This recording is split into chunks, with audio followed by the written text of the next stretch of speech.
வணக்கம் மாணவர்களே. இன்றைய வகுப்புக்கு வருகின்ற மாணவர்களுக்கு நமது வணக்கத்தை தெரிவித்துக் கொள்கின்றேன். எமது பாடம் வந்து பணப்பொருளாதாரமும் நாணய கொள்கையும் தான் என்னுடைய பாடம். அந்த பாடத்தின் தொடர்ச்சி நாங்கள் இப்பொழுது பார்த்து கொண்டிருக்கின்றோம். அப்ப நாங்கள் கடந்த வாரங்களில் பார்த்த விடயங்களை வந்து மிக சுருக்கமாக பார்த்து கொண்டு இன்றைய பாடத்துக்கு செல்லலாம் என்று நாங்கள் நினைக்கின்றோம்.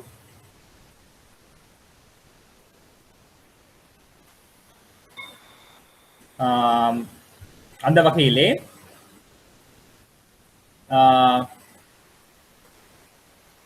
எமது பாடத்தில் வந்து மிகவும் முக்கியமான விடயம் வந்து நாணய கொள்கை. உங்களுக்கு தெரியும், நாணய கொள்கை வந்து பொருளாதாரத்துல வந்து மிகவும் இன்றியமையாத கொள்கை என்று சொல்லி அழைக்கப்படுகின்றது.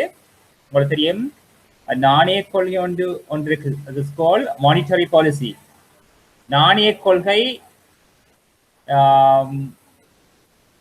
மானிட்டரி பாலிசி என்று அழைக்கப்படுகின்றது. மற்றது சொல்லப்படுது திரை கொள்கை, பிஸ்கால் பாலிசி என்று சொல்லி அழைக்கப்படுகின்றது. ஆகவே இறை கொள்கை வந்து எப்பொழுதும் வந்து அரசாங்கத்தினுடைய வரி வருமானங்கள் மற்றும் செலவினங்கள் தொடர்புடையதாக காணப்படுகின்றது. ஆகவே நாணய கொள்கையானது மத்திய வங்கியுடன் தொடர்புடையதாக காணப்படுகின்றது. எனவே இந்த இரண்டு கொள்கைகளும் மிகவும் மிகவும் முக்கியமான கொள்கைகளாக காணப்படுகின்றது. ஆகவே நாணய கொள்கை வந்து எப்பொழுதும் வட்டி வீதங்கள், பண நிரம்பல் என்பவர்களுடன் தொடர்புடையதாக காணப்படுகின்றது. ஆனால் இறை கொள்கை என்பது வந்து அரசாங்கத்தினுடைய வரி வருமானங்கள் மற்றும் செலவினங்கள் தொடர்பாக விளக்குகின்ற கொள்கையை தான் காணப்படுகின்றது. எனவே எமது பொருளாதாரத்தில் வந்து நாணய கொள்கை வந்து மிகவும் இன்றியமையாதது. எவ்வாறு என்று சொன்னால், நாட்டினுடைய பண நிரம்பல் வந்து பொருளாதாரத்துக்கு மிகவும் முக்கியமானதாக காணப்படுகின்றது. எனவே நாட்டினுடைய பண நிரம்பல் ஒரு சமநிலைத்தன்மையில பேணப்பட வேண்டும். எனவேதான் ஆகவே பண நிரம்பல் அதிகரிக்கவும் கூடாது, பண நிரம்பல் குறையவும் கூடாது. எனவே பண நிரம்பல், அதாவது இந்த பணத்தினுடைய சமநிலை ஒன்றினை மத்திய வங்கி பேண வேண்டும். பண நிரம்பல் அதிகரிக்கின்ற பொழுது மக்களினுடைய கையில் உள்ள காசு அதிகரிக்கும். இவ்வாறு காசு அல்லது பணம் அதிகரிக்கின்ற பொழுது பொதுமக்கள் பொருட்கள் சேவைகளுக்கு அதிக அளவு கேள்வியினை ஏற்படுத்துகிறது. இவ்வாறு பொருட்கள் சேவைகளுக்கு கேள்வி அதிகரிக்கின்ற பொழுது பொதுவிலை மட்டம் அதிகரிக்கும். இவ்வாறு பொதுவிலை மட்டம் தொடர்ச்சியாக அதிகரிக்கின்ற பொழுது நாட்டில பண நிரம்பல் நாட்டில பொதுவிலை மட்டம் அதிகரித்து பணவீக்கம் ஏற்படும். இந்த பணவீக்கம் ஏற்படுகின்ற பொழுது பணத்தினுடைய பெறுமதி வீழ்ச்சி அடையும். எனவே மத்திய வங்கி பண நிரம்பலில் ஒரு சமநிலை ஏற்படுத்த வேண்டும் என்று சொல்லப்படுகின்றது. பண நிரம்பல் அதிகரிக்கின்ற பொழுது மத்திய வங்கி வட்டி வீதங்களில் மாற்றத்தை ஏற்படுத்தி பண நிரம்பலை கட்டுப்படுத்த வேண்டும். எனவே ஒரு நாட்டினுடைய பணத்தினுடைய பெறுமதி உறுதியாக பாதுகாக்கப்பட வேண்டும். இவ்வாறு உறுதியாக பாதுகாப்பதன் ஊடாகத்தான் அந்த பொருளாதாரத்தில் வந்து ஒரு உறுதித்தன்மை ஏற்படுத்தலாம், முதலீட்டாளர்களுடைய நம்பிக்கை ஏற்படுத்தலாம், வெளிநாட்டு முதலீட்டாளர்களை நாங்கள் கவரலாம். ஆகவே உள்நாட்டு பண நிரம்பலில் ஏற்படுகின்ற மாற்றம் உள்நாட்டு பணத்தினுடைய விலை மட்டத்திலும் பொருளாதாரத்தில் வந்து பொருட்கள் சேவை விலை மட்டத்திலும் மாற்றத்தை தாக்கத்தை ஏற்படுத்தி அது வந்து வெளிநாட்டு அந்நிய செலாவணி சம்பாத்தியம் சொல்லுவது நாணய மாற்று வீதத்திலேயும் தாக்கத்தை ஏற்படுத்தி எமது சர்வதேச வர்த்தகத்தையும் பாதிப்படை செய்யும். ஏனென்று சொன்னால் உள்நாட்டில ஏற்படுகின்ற பணவீக்கமானது உலக சந்தையில வந்து பாதிப்பை ஏற்படுத்து. எவ்வாறு என்று சொன்னால், உள்நாட்டில் உற்பத்தி செய்யப்படுகின்ற பொருட்களின் விலை மட்டம் அதிகரிக்கும். அதாவது உள்நாட்டில வந்து பணவீக்கம் ஏற்படுகின்ற பொழுது உள்நாட்டில் உற்பத்தி செய்யப்படுகின்ற பொருட்கள் சேவைகளின் விலை மட்டும் அதிகரிக்கும். இவ்வாறு உள்நாட்டு உற்பத்தி செய்யப்பட்ட பொருட்கள் சேவைகளானது வெளிநாட்டுக்கு ஏற்றுமதி செய்யப்படுகின்ற பொழுது இந்த பண்டங்கள் சேவைகளினுடைய பெறுமதி உலக சந்தையில அல்லது சர்வதேச சந்தையில வந்து விலைகள்ல வந்து ஒரு அதிகரிப்பு ஏற்படுத்தும். இவ்வாறு அதிகரிப்பு ஏற்படுத்துகின்ற பொழுது ஏற்றுமதி பொருளினுடைய விலை உலக சந்தையில் அதிகரிக்கும். இதனால் ஏற்றுமதி பொருளுக்கான கேள்வி குறைவடையும். இவ்வாறு கேள்வி குறைவடைகின்ற பொழுது நமது ஏற்றுமதி வருமானம் வந்து வீழ்ச்சி அடையும். எனவே அந்நிய செலாவணி சம்பாத்தியம் குறைவடையும். ஆகவே வெளிநாட்டு சொத்துக்களின் அளவு அல்லது வெளிநாட்டு நாணயத்தின் அளவு அல்லது வெளிநாட்டு இருப்புகளின் அளவு குறைவடையும். இவ்வாறு இருப்புகளின் அளவு குறைவடைகின்ற பொழுது நாணய மாற்று வீதம் பாதகமான நிலைமை ஏற்படும். அதாவது இலங்கை ரூபாவுடைய பெறுமதி தொடர்ச்சியாக வீழ்ச்சி அடையும். அதாவது வெளிநாட்டு நாணயங்களுக்கு எதிராக வந்து எங்களுடைய ரூபாவுடைய பெறுமதி வீழ்ச்சி அடையும். உங்களுக்கு தெரியும், அண்மை காலங்களில வந்து இலங்கை ரூபாவுடைய பெறுமதி வந்து பாரிய அளவில் வீழ்ச்சி அடைந்து காணப்படுது. அதுக்கான காரணம் என்னன்னு சொன்னால் எங்களுடைய போதிய அளவு ஏற்றுமதிகள் காணப்படவில்லை, போதிய அளவு ஏற்றுமதி வருமானம் இல்லை, இறக்குமதிகள் அதிகரித்துக் கொண்டு செல்கின்றது, இறக்குமதி செலவு அதிகரிக்கின்றது. இதனால வந்து அந்நிய செலாவணி செலவீனம், அதாவது அந்நிய செலாவணி செலவீனம், அதாவது நாங்க அந்நிய செலாவணியை வந்து நாங்கள் செலவழிக்கிறோம். ஆகவே எங்கள் நாட்டை விட்டு வெளிநாட்டு நாணயம் வந்து வெளியேறுது. இதனால் எமது வெளிநாட்டு இருப்புகளின் அளவு, வெளிநாட்டு நாணயத்தின் அளவு, வெளிநாட்டு சொத்துக்களின் அளவு குறைவடையுது. இதனாலதான் எங்கள் நாணய மாற்று வீதமானது வீழ்ச்சி அடைகின்றது. எனவே உங்களுக்கு தெரியும், சந்தையில வந்து பொருட்கள் சேவைகளுக்கான கேள்வி நிரம்பலால வந்து பொருட்களின் விலை மட்டம் தீர்மானிக்கின்றது போல் வெளிநாட்டு நாணயத்துக்கான கேள்வியாலும் நிரம்பலாலும் தான் இந்த நாணய மாற்று வீதமானது தீர்மானிக்கப்படுகின்றது. அதாவது வெளிநாட்டு நாணயத்தினுடைய அளவு அதிகரிக்கும் என்று சொன்னால் எங்களுடைய வெளிநாட்டு நாணயத்தினுடைய நிரம்பல் அதிகரிக்கும்.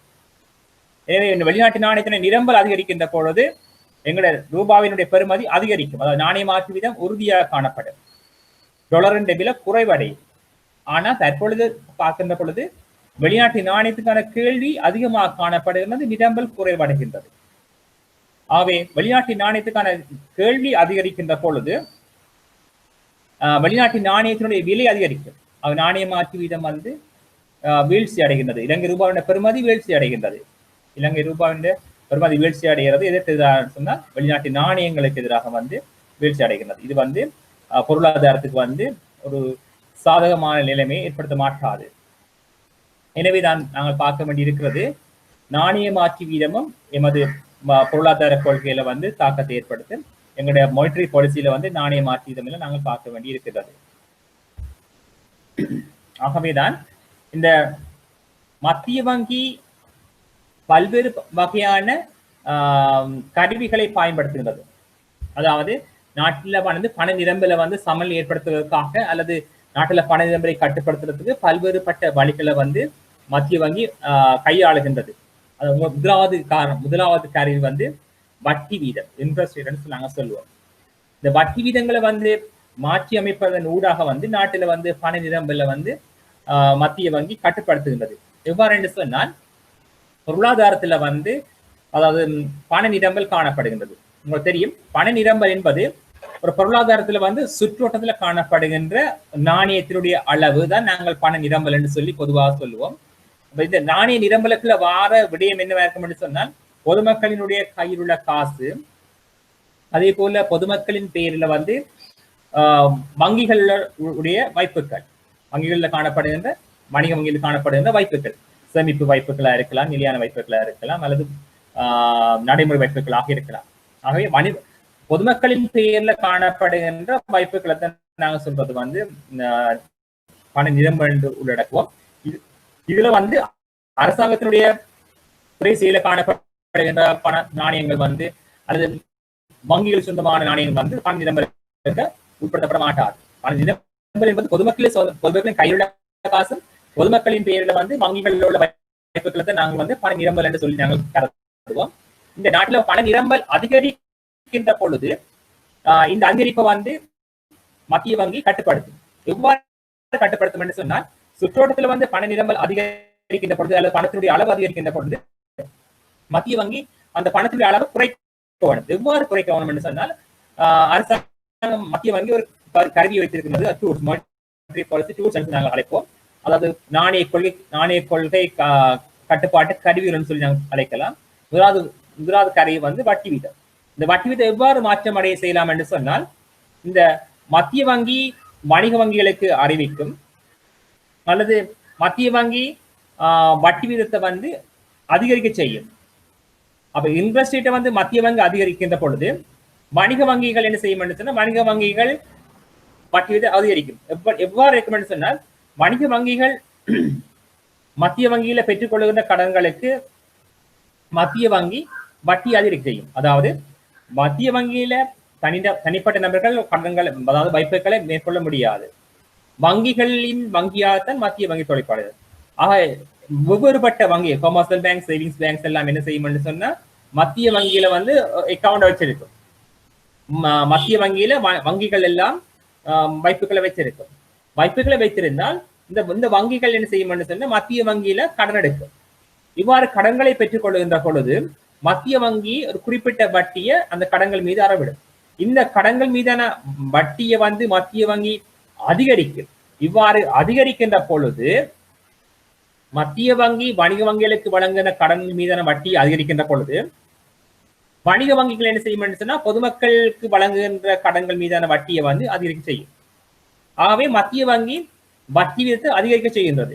இவ்வாறு மத்திய வங்கி வட்டி வீதத்தை அதிகரிக்கின்ற பொழுது வணிக வங்கிகள் பொதுமக்களுக்கு வழங்குகின்ற கடன்கள் மீதான வட்டியை வந்து அதிகரிக்க செய்யும். ஆகவே கடன்கள் மீதான வட்டி அதிகரிக்கின்ற பொழுது நாங்கள் அதிகமாக பொதுமக்கள் கடன்களுக்கு விண்ணப்பிக்கின்ற பொழுது அதிகளவு வட்டியை முன்னருடன் செலுத்த வேண்டி வரும். இவ்வாறு வட்டி அதிகரிக்கின்ற பொழுது கடன்களுக்கான செலவு, அதாவது கடன்களுக்கான செலவு என்பது வட்டி. இந்த வட்டி அதிகரிக்கின்ற பொழுது கடன்களுக்கான செலவு அதிகரிக்கும். இவ்வாறு கடன்களுக்கான செலவு அதிகரிக்கின்ற பொழுது கடன்களுக்கான கேள்வி குறையும். ஆகவே வட்டி வீதம் அதிகரிக்கின்ற பொழுது கடன்களுக்கான செலவு அதிகரித்து கடன்களுக்கான கேள்வி குறையும். இவ்வாறு கடன்களுக்கான கேள்வி குறைகின்ற பொழுது கடனாக்கம் குறையும். கடனாக்கம் குறைகின்றது பொழுது நாட்டில பணவாக்கமும் குறைவடையும். இவ்வாறு கடனாக்கம் பணவாக்கம் குறைவடைகின்ற பொழுது நாட்டில வந்து பண நிரம்பல் குறைவடையும். இது வந்து வட்டி வீதத்தை வந்து மத்திய வங்கி மாற்றி அமைப்பதன் ஊடாக நாட்டில பண நிரம்பலை கட்டுப்படுத்தலாம். ஆகவே இது ஒரு கருவி. அதே போல மாறாக வந்து நாட்டில பண நிரம்பல் குறைவாக காணப்பட்டால் மத்திய வங்கி வட்டி விதங்களை குறைக்கும். இவ்வாறு வட்டி விதத்தை குறைக்கின்ற பொழுது கடன்களுக்கான செலவு குறையும். ஆகவே மக்கள் முன்னரை விட அதிக அளவு கடன்களை வங்கிகள்ல பெற்றுக்கொள்வார்கள். இவ்வாறு கடன்கள் அதிகரிக்கிற பொழுது நாட்டில கடனாக்கம் அதிகரித்து நாட்டில பண நிரம்பல் அதிகரித்து பண நிரம்பல் அதிகரிக்கும். எனவேதான் இந்த வட்டி வீதமானது இந்த நாணய கொள்கையில வந்து மிகவும் இன்றியமையாக காணப்படுகிறது. ஏனென்று சொன்ன நாட்டில வந்து பண நிரம்பல்ல வந்து மாற்றி அமைப்பதற்கு மிகவும் முக்கியமான காரணியாக காணப்படுகிறது. ஏனென்று சொன்ன நாட்டில பண நிரம்பல் அதிகரித்து காணப்பட்டால் பொருளாதாரத்துல வந்து விலை மட்டம் அதிகரிக்கும். ஏனென்று சொன்னா பொதுமக்களின் கையில் உள்ள காசின் அளவு அதிகரித்தால் நாட்டில பண நிரம்பல் அதிகரிக்கும். இவ்வாறு பண நிரம்பல் அதிகரிக்கின்ற பொழுது பொதுமக்கள் அதிக அளவு பொருட்களுக்கான கேள்வியை அதிகரிக்கணும். பொருட்களுக்கான கேள்வி அதிகரிக்கின்ற பொழுது அந்த சந்தையில வந்து அதே அளவு அதிகரித்த கேள்விக்குரிய நிரம்பல் இல்லை என்று சொன்னால் பொருளுக்கான விலை அதிகரிக்கும். விலை மட்டம் தொடர்ச்சியாக அதிகரித்தால் இது பணவீக்கம் ஏற்படும். பணவீக்கம் ஏற்பட்டால் பொருளாதாரத்துல வந்து பல்வேறுபட்ட நபர்கள் வந்து பாதிப்படைவிடும். ஒட்டுமொத்த பொருளாதாரம் பாதிப்படையும். குறிப்பாக நாங்கள் சொல்லுவோம் என்று சொன்னா, அதாவது இந்த பணவீக்கத்தால வந்து நிலையான வருமானம் பெறும் மக்கள், அது அவங்களுக்கு தெரியும், அரசாங்கத்திலிருந்து வருமானம் பெறுகிறார்கள். அரசாங்க வருமானம் பெறுவோர் வந்து ஒரு நிலையான வருமானம் பெறுவார். அப்ப அவர்களுக்கு வந்து இந்த பொருட்களின் விலை அதிகரித்தால் அவர்களுடைய சம்பளம் உடனடியாக அதிகரிக்க மாட்டாது. அதே போல தெரியும் உங்களுக்கு ஓய்வூதியம் பெறுவோர், ஓய்வூதியம் பெறுகின்ற மக்கள், அதாவது பென்ஷனியர்ஸ் சொல்லுவோம் நாங்கள், அவர்களுக்கு வந்து ஒரு குறிப்பிட்ட அளவு வருமானம் தான் கிடைக்கும். ஆகவே அந்த மக்கள் அதிக அளவுல இந்த பணவீக்கத்தால் பாதிப்படைவர். ஏன்னா பொருட்கள் விலை அதிகரிக்குது, அவருடைய பென்ஷன் வருமானம் வந்து அதிகரிக்க மாட்டாது. அவை குறிப்பிட்ட வருமானம், அதாவது வருமானம் நிலையாக காணப்படுகிறது, ஆனா விலை மட்டம் அதிகரிக்கின்ற பொழுது இதனால வந்து அந்த மக்கள் வந்து பாதிப்படைவார். அதே வழியில நாங்கள் சொல்லலாம், அந்த நிலையான வருமானம், அதாவது வங்கிகள்ல வந்து வைப்புகளை வைத்துட்டு அந்த வட்டி வருமானங்கள்ல தங்கி வாழ்ற மக்கள், சொத்துக்கள் மீது முதலீடு செய்து போட்டு அந்த வட்டி வருமானங்கள்ல தங்கி வாழ்ற மக்கள் என்ன செய்யறன்னு சொன்னா, இந்த பணவீக்கத்தால் வந்து அதிக அளவில் பாதிப்படைவார்கள். அதே போல வர்த்தகர்கள் வியாபாரிகள் வந்து தமது உற்பத்தி பொருளுக்கான விலையை வந்து தீர்மானித்துக் கொள்ள முடியாமல் இருக்கும். ஆகவே இவ்வாறு இந்த பணவீக்கம் வந்து ஒட்டுமொத்த பொருளாதாரத்திலையும் வந்து பாதிப்பை ஏற்படுத்தும் என்று சொல்லி கூறப்படுகின்றது. எனவேதான் இவற்றுக்கெல்லாம் வந்து மத்திய வங்கி பொறுப்பாக இருந்து செயற்படும். அதேவேளை வந்து மத்திய வங்கி பல்வேறுபட்ட கருவிகளை பயன்படுத்தும். இன்னொன்று சொல்ல நாங்கள் இந்த ஓப்பன் மார்க்கெட் ஆபரேஷன் என்று சொல்லி நாங்கள் அழைக்கலாம் இல்லையா. நாட்டில் பண நிரம்பல் அதிகரித்து காணப்படுகின்ற சந்தர்ப்பத்தில் பொதுமக்களின் கையில் உள்ள காசு நாங்கள் மத்திய வங்கி குறைக்கணும். அப்ப இதற்கு என்ன செய்யும் சொன்னால் மத்திய வங்கி வந்து அந்த உண்டியல் என்று சொல்லி அழைக்கப்படுறாங்க. அந்த ட்ரெஷரி பில் என்று சொல்லி திரைசேரி உண்டியல், பிணைகள் பாண்ட் என்று சொல்லுவோம் நாங்கள். ட்ரெஷரி பில்ஸ் பாண்ட் என்று சொல்லி அழைக்கலாம் நாங்கள். அப்ப பங்கு ஆகவே மத்திய வங்கி திரைசேரி உண்டியல்களை வந்து அச்சிட்டு என்ன செய்யலாம் என்று சொன்னால் அந்த வணிக வங்கிகளுக்கு அல்லது நிதி நிறுவனங்களுக்கும் மற்றது பொதுமக்களுக்கும் விற்பனை செய்யும் அந்த உண்டியலை. அதாவது இந்த பகிரங்க சந்தையில வந்து திரைசேரி உண்டியல் ஆவணங்களை மத்திய வங்கி விற்பனை செய்கின்ற பொழுது அந்த திரைசேரி உண்டியல்ல வந்து வாங்குவதற்கு இந்த வணிக வங்கிகளும் பொதுமக்களும் முன்வருவார்கள். இவ்வாறு உண்டியலை வந்து வணிக வங்கிகளுக்கு விற்பனை செய்கின்ற பொழுது வணிக வங்கிகள் இவற்றினை கொள்வனவு செய்யும். ஆகவே திரைசேரி உண்டியலை வணிக வங்கிகள் கொள்வனவு செய்கின்ற பொழுது வணிக வங்கியிடம் இருந்து பணம் என்ன செய்யும் சொன்னா மத்திய வங்கிக்கு செல்லும். இவ்வாறு மத்திய வங்கிக்கு செல்கின்ற பொழுது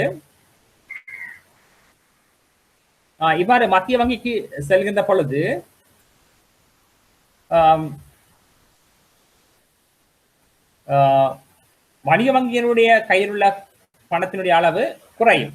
எனவே வணிக வங்கியின் கையில் உள்ள காசு குறைவடைகின்ற பொழுது வணிக வங்கிகளின் கடன் வழங்குகின்ற ஆற்றல் குறைவாக காணப்படும்.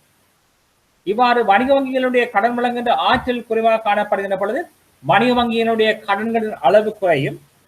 ஆகவே கடன்களின் அளவு குறைகின்ற பொழுது கடனாக்கம் குறைவடையும். கடனாக்கம் குறைவடைய பணவாக்கமும் குறைவடைந்து நாட்டில் பண நிரம்பல் குறையும். அதே வேளையில வந்து இந்த திரைசேரி உண்டியலை வந்து பொதுமக்கள் கொள்வனவு செய்கின்ற பொழுது பொதுமக்கள் திரைசேரி உண்டியலை கொள்வனவு செய்தால் அதற்கு பதிலாக வந்து பணத்தை செலுத்துவார்கள். ஆக இந்த பணம் என்ன செய்யும் சொன்னா சுற்றோட்டத்தில் இருந்து மத்திய வங்கிக்கு செல்லும். இவ்வாறு மத்திய வங்கிக்கு பணம் செல்கின்ற பொழுது பொதுமக்களின் கையில் உள்ள பணம் குறையும். எனவே நாட்டில் பண நிரம்பல் குறைவடையும். ஆகவே இந்த பகிரங்க சந்தை நடவடிக்கையை வந்து இந்த மத்திய வங்கி பயன்படுத்தி நாணய நிரம்பலை வந்து கட்டுப்படுத்தலாம். அதே போல என்ன செய்யலாம், மத்திய வங்கி வணிக வங்கிகளுக்கு ஆலோசனைகள் வழங்கலாம். நாட்டினுடைய பண நிரம்பல் கட்டுப்படுத்த வேணும். இதற்கு வந்து வணிக வங்கிகள் வழங்குகின்ற கடன்களை வந்து குறைக்க வேணும். இந்த கட்டுப்பாடு வந்து இரண்டு வகையில் அமையலாம். ஒன்று வந்து பொதுமக்கள், அதாவது மத்திய வங்கி வணிக வங்கிகள் மீது தொகைக்கடன் கட்டுப்பாடு, தெரிவு கடன் கட்டுப்பாடு என்று சொல்லி ரெண்டு வகையில வந்து கடன்களை கட்டுப்படுத்தலாம்.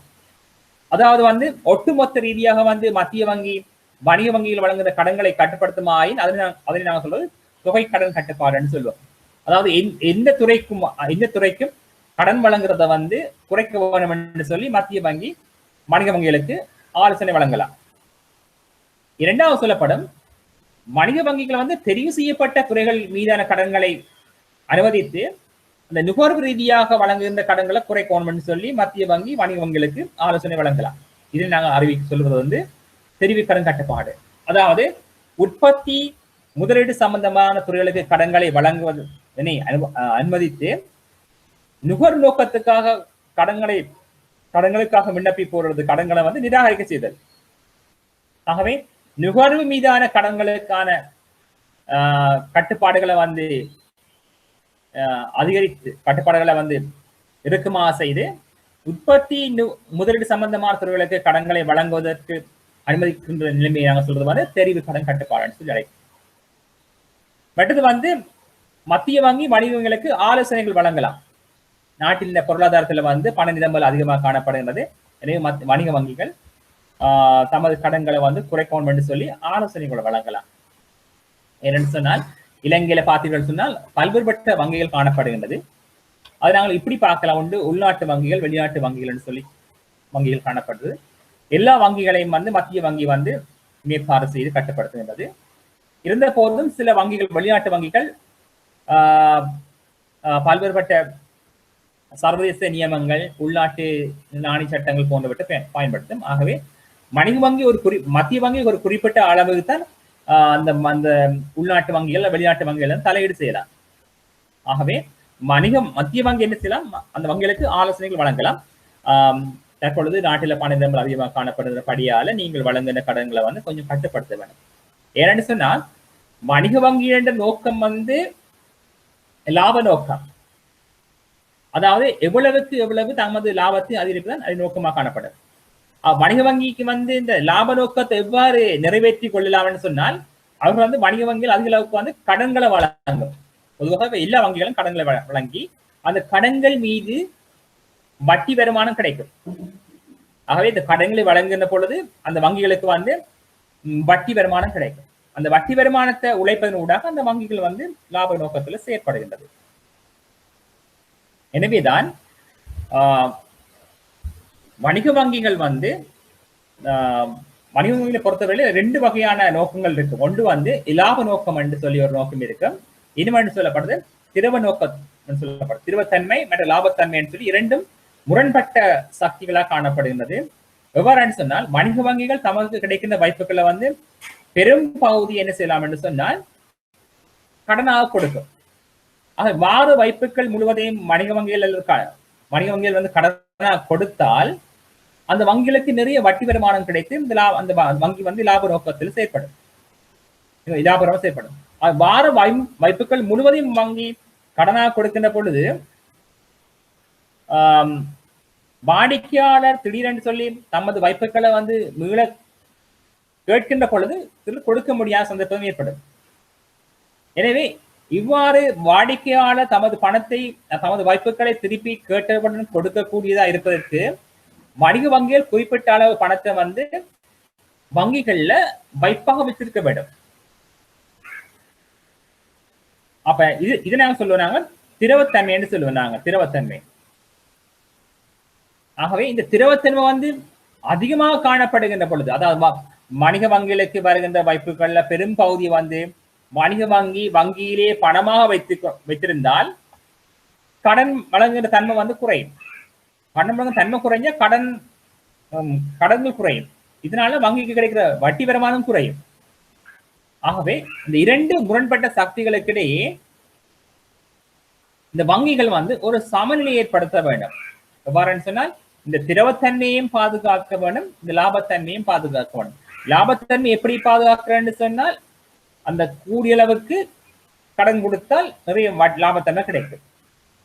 அதே போல கூடிய அளவு பணத்தை வங்கியிலே வைத்திருந்தால் வங்கிக்கு வந்து அதிக அளவு திரவத்தன்மை ஏற்படும்.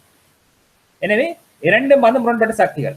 கூடிய அளவு பணத்தை வங்கி வச்சிருந்தால் லாபம் குறையும், அதிக அளவு பணத்தை கொடுத்தா திரவத்தன்மை குறையும் கடனாக கொடுத்தால். எனவே 2க்கும் இடையே ஒரு சமநிலையை வந்து வங்கி ஏற்படுத்த வேண்டும். எனவேதான் வங்கிகளுக்கிடையே வந்து இந்த லாபத்தன்மையும் திரவத்தன்மையும் என்று சொல்லி 2 தன்மைகளுக்கு இடையே வந்து ஒரு சமநிலை ஏற்படுத்த வேண்டும். எனவே மத்திய வங்கி இந்த கடன்களை கட்டுப்படுத்துறதுக்கு இன்னும் ஒரு கருவி வைத்திருக்கும் சொன்னால் காசு ஒதுக்கி வீதம், இந்த கேஷ் ரிசர்வ் ரேஷியோன்னு சொல்லி நாங்கள் அழைப்போம். இந்த காசு ஒதுக்கி வீதம் என்று சொன்னால் வணிக வங்கிகளுக்கு வருகின்ற வாய்ப்புகளில் எத்தனை சதவீதத்தை வணிக வங்கிகள் தமது வங்கிகள்ல வந்து கையிருப்பாக வச்சிருக்க வேண்டும், காசாக வைத்திருக்க வேண்டும் என்பதை வந்து மத்திய வங்கி தீர்மானிக்கும். அதுன்னு நான் சொல்றது காசு ஒதுக்கி வீதம், கேஷ் ரிசர்வ் ரேஷியோன்னு சொல்லுவோம் நாங்கள், அல்லது நாங்கள் சட்டப்படியான ஒதுக்கு வீதம் என்று சொல்லி நாங்கள் இதை அழைப்போம். இந்த காசு ஒதுக்கி வீதத்தை வந்து மத்திய வங்கி அதிகரிக்கும். இவ்வாறு அதிகரிக்கின்ற பொழுது வணிக வங்கிகளுக்கு வருகின்ற வாய்ப்புகளில் முன்னரை விட கூடிய அளவு தொகையை வந்து வணிக வங்கிகள்ல வைத்திருக்க வேண்டி ஏற்படும். இவ்வாறு தமது வாய்ப்புகள்ல வந்து தமது கிடைக்கிற வாய்ப்புகள்ல அதிக அளவு பணத்தை வைத்திருக்க வேண்டி இருப்பதால் இந்த வணிக வங்கிகள் என்ற கடன் வழங்குகின்ற ஆற்றல் குறைவடையும். இவ்வாறு கடன் வழங்குகின்ற ஆற்றல் குறைவடைகின்ற பொழுது வணிக வங்கிகளின் கடன் வணிக வங்கியால் வழங்கப்பட்ட கடன்கள் குறையும். இவ்வாறு வணிக வங்கியின் கடன்கள் குறைகின்ற பொழுது வணிக வங்கியினுடைய கடனாக்கம் குறையும். கடனாக்கம் குறைகின்ற பொழுது நாட்டில் பணவாக்கம் குறைந்து நாட்டில் பண நிரம்பல் குறைவடையும். இது நாங்கள் சொல்வது காசு ஒதுக்கி வீதம் என்று சொல்லி அழைப்போம். காசு ஒதுக்கி வீதம் என்று சொல்லி அழைப்போம். சட்டப்படியான ஒதுக்கி வீதம் என்று சொன்னா இப்படி சொல்லப்படும், வணிக வங்கிகளுக்கு வருகின்ற வைப்புகளில் குறிப்பிட்ட சதவீதத்தை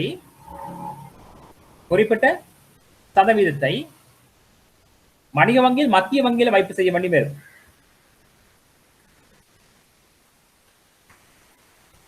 எனவே மத்திய வங்கி பல்வேறுபட்ட கருவிகளை பயன்படுத்தி நாட்டினுடைய பண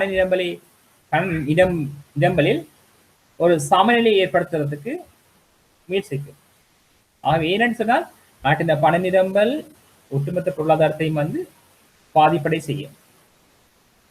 ஆகவே நாட்டில் பண வீக்கத்தை ஏற்படுத்தும், உற்பத்தி செலவு அதிகரிக்க செய்யும், ஏற்றுமதி செலவு அதிகரிக்க செய்யும், ஆகவே உள்நாட்டு உற்பத்தியை பாதிப்படைய செய்யும், சர்வ பாதிப்படை செய்யும். எனவேதான் நாட்டில் பண நிரம்பல் ஒரு உறுதியான நிலைமையில காணப்பட வேண்டும். பணம் அதிகரிக்க கூடாது, அதே போல குறைவடையும் கூடாது. இவற்றுக்கெல்லாம் மத்திய வங்கி பொறுப்பாக காணப்படுகின்றது.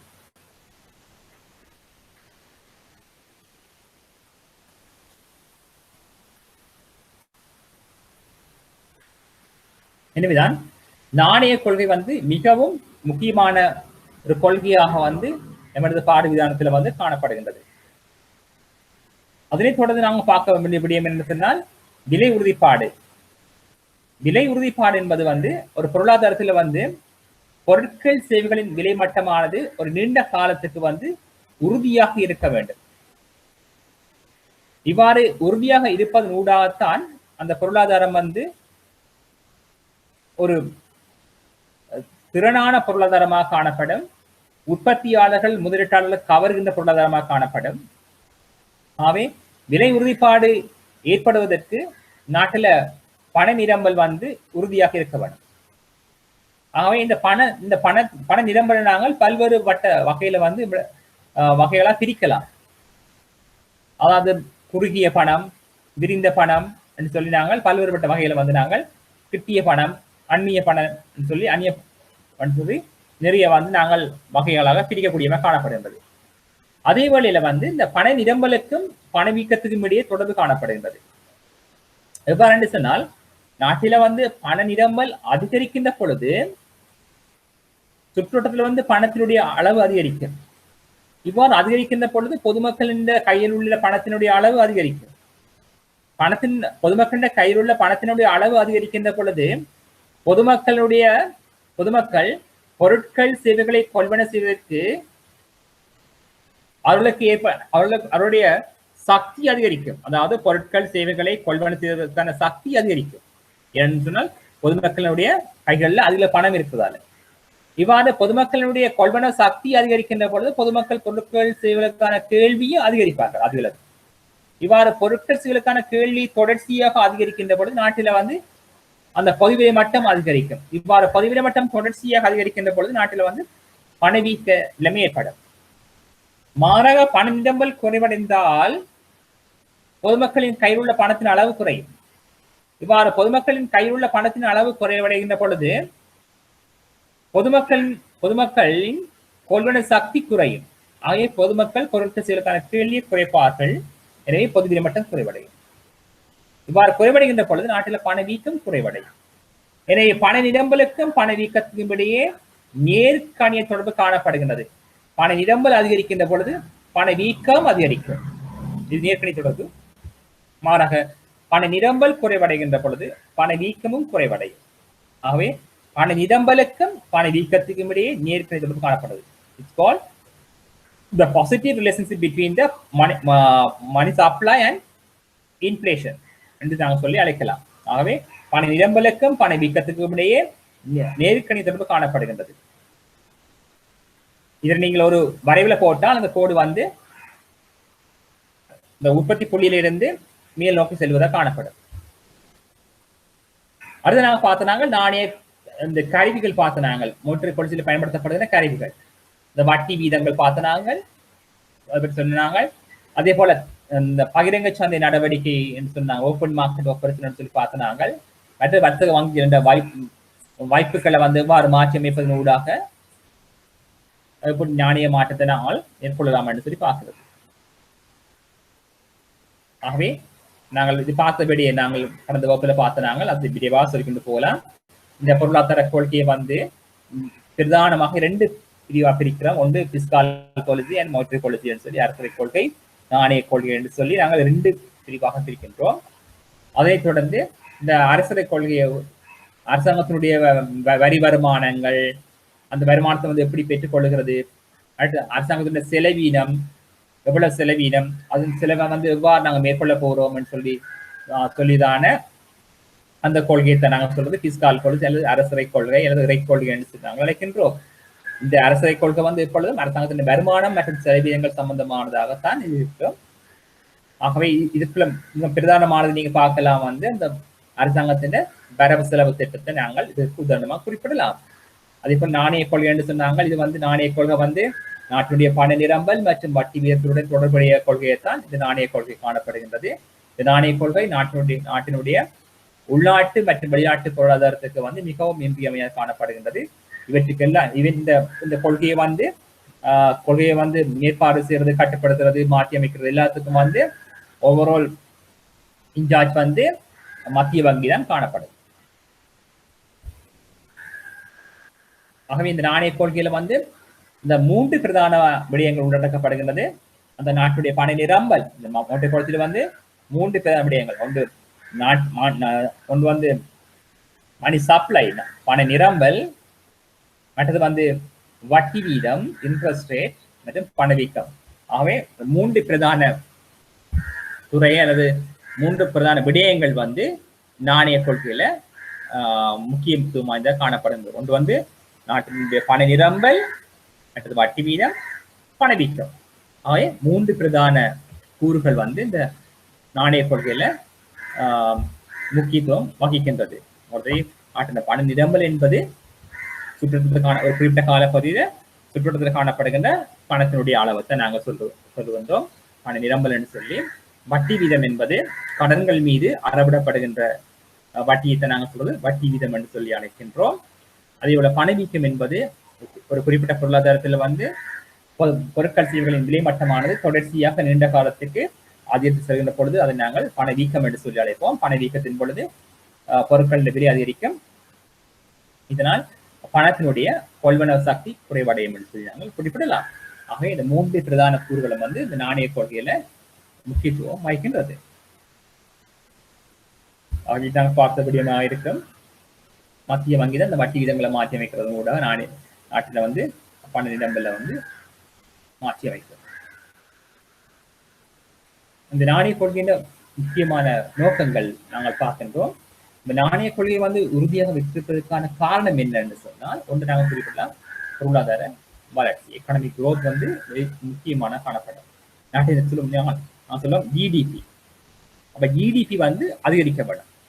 ஆகவே குறித்த பொருளாதாரத்தில் வந்து நாட்டினுடைய மொத்த தேசிய உற்பத்தி, கிராஸ் டொமஸ்டிக் ப்ராடக்ட், அதுல வந்து ஒரு அதிகரிப்பு ஏற்படுத்த வேண்டும் தொடர்ச்சியாக நீண்ட காலத்தில்.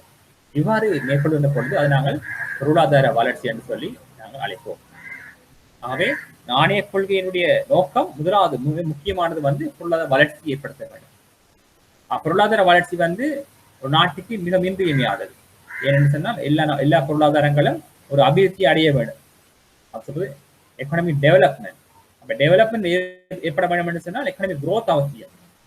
ஆகவே அதாவது மாறா விலைகளில் கணிப்பிடப்பட்ட மொத்த தேசிய உற்பத்தியானது தொடர்ச்சியாக நீண்ட காலத்துக்கு அதிகரித்து செல்வதற்காக நாங்கள் எக்கனாமிக் குரோத் அல்லது பொருளாதார வளர்ச்சி என்று சொல்லுவோம்.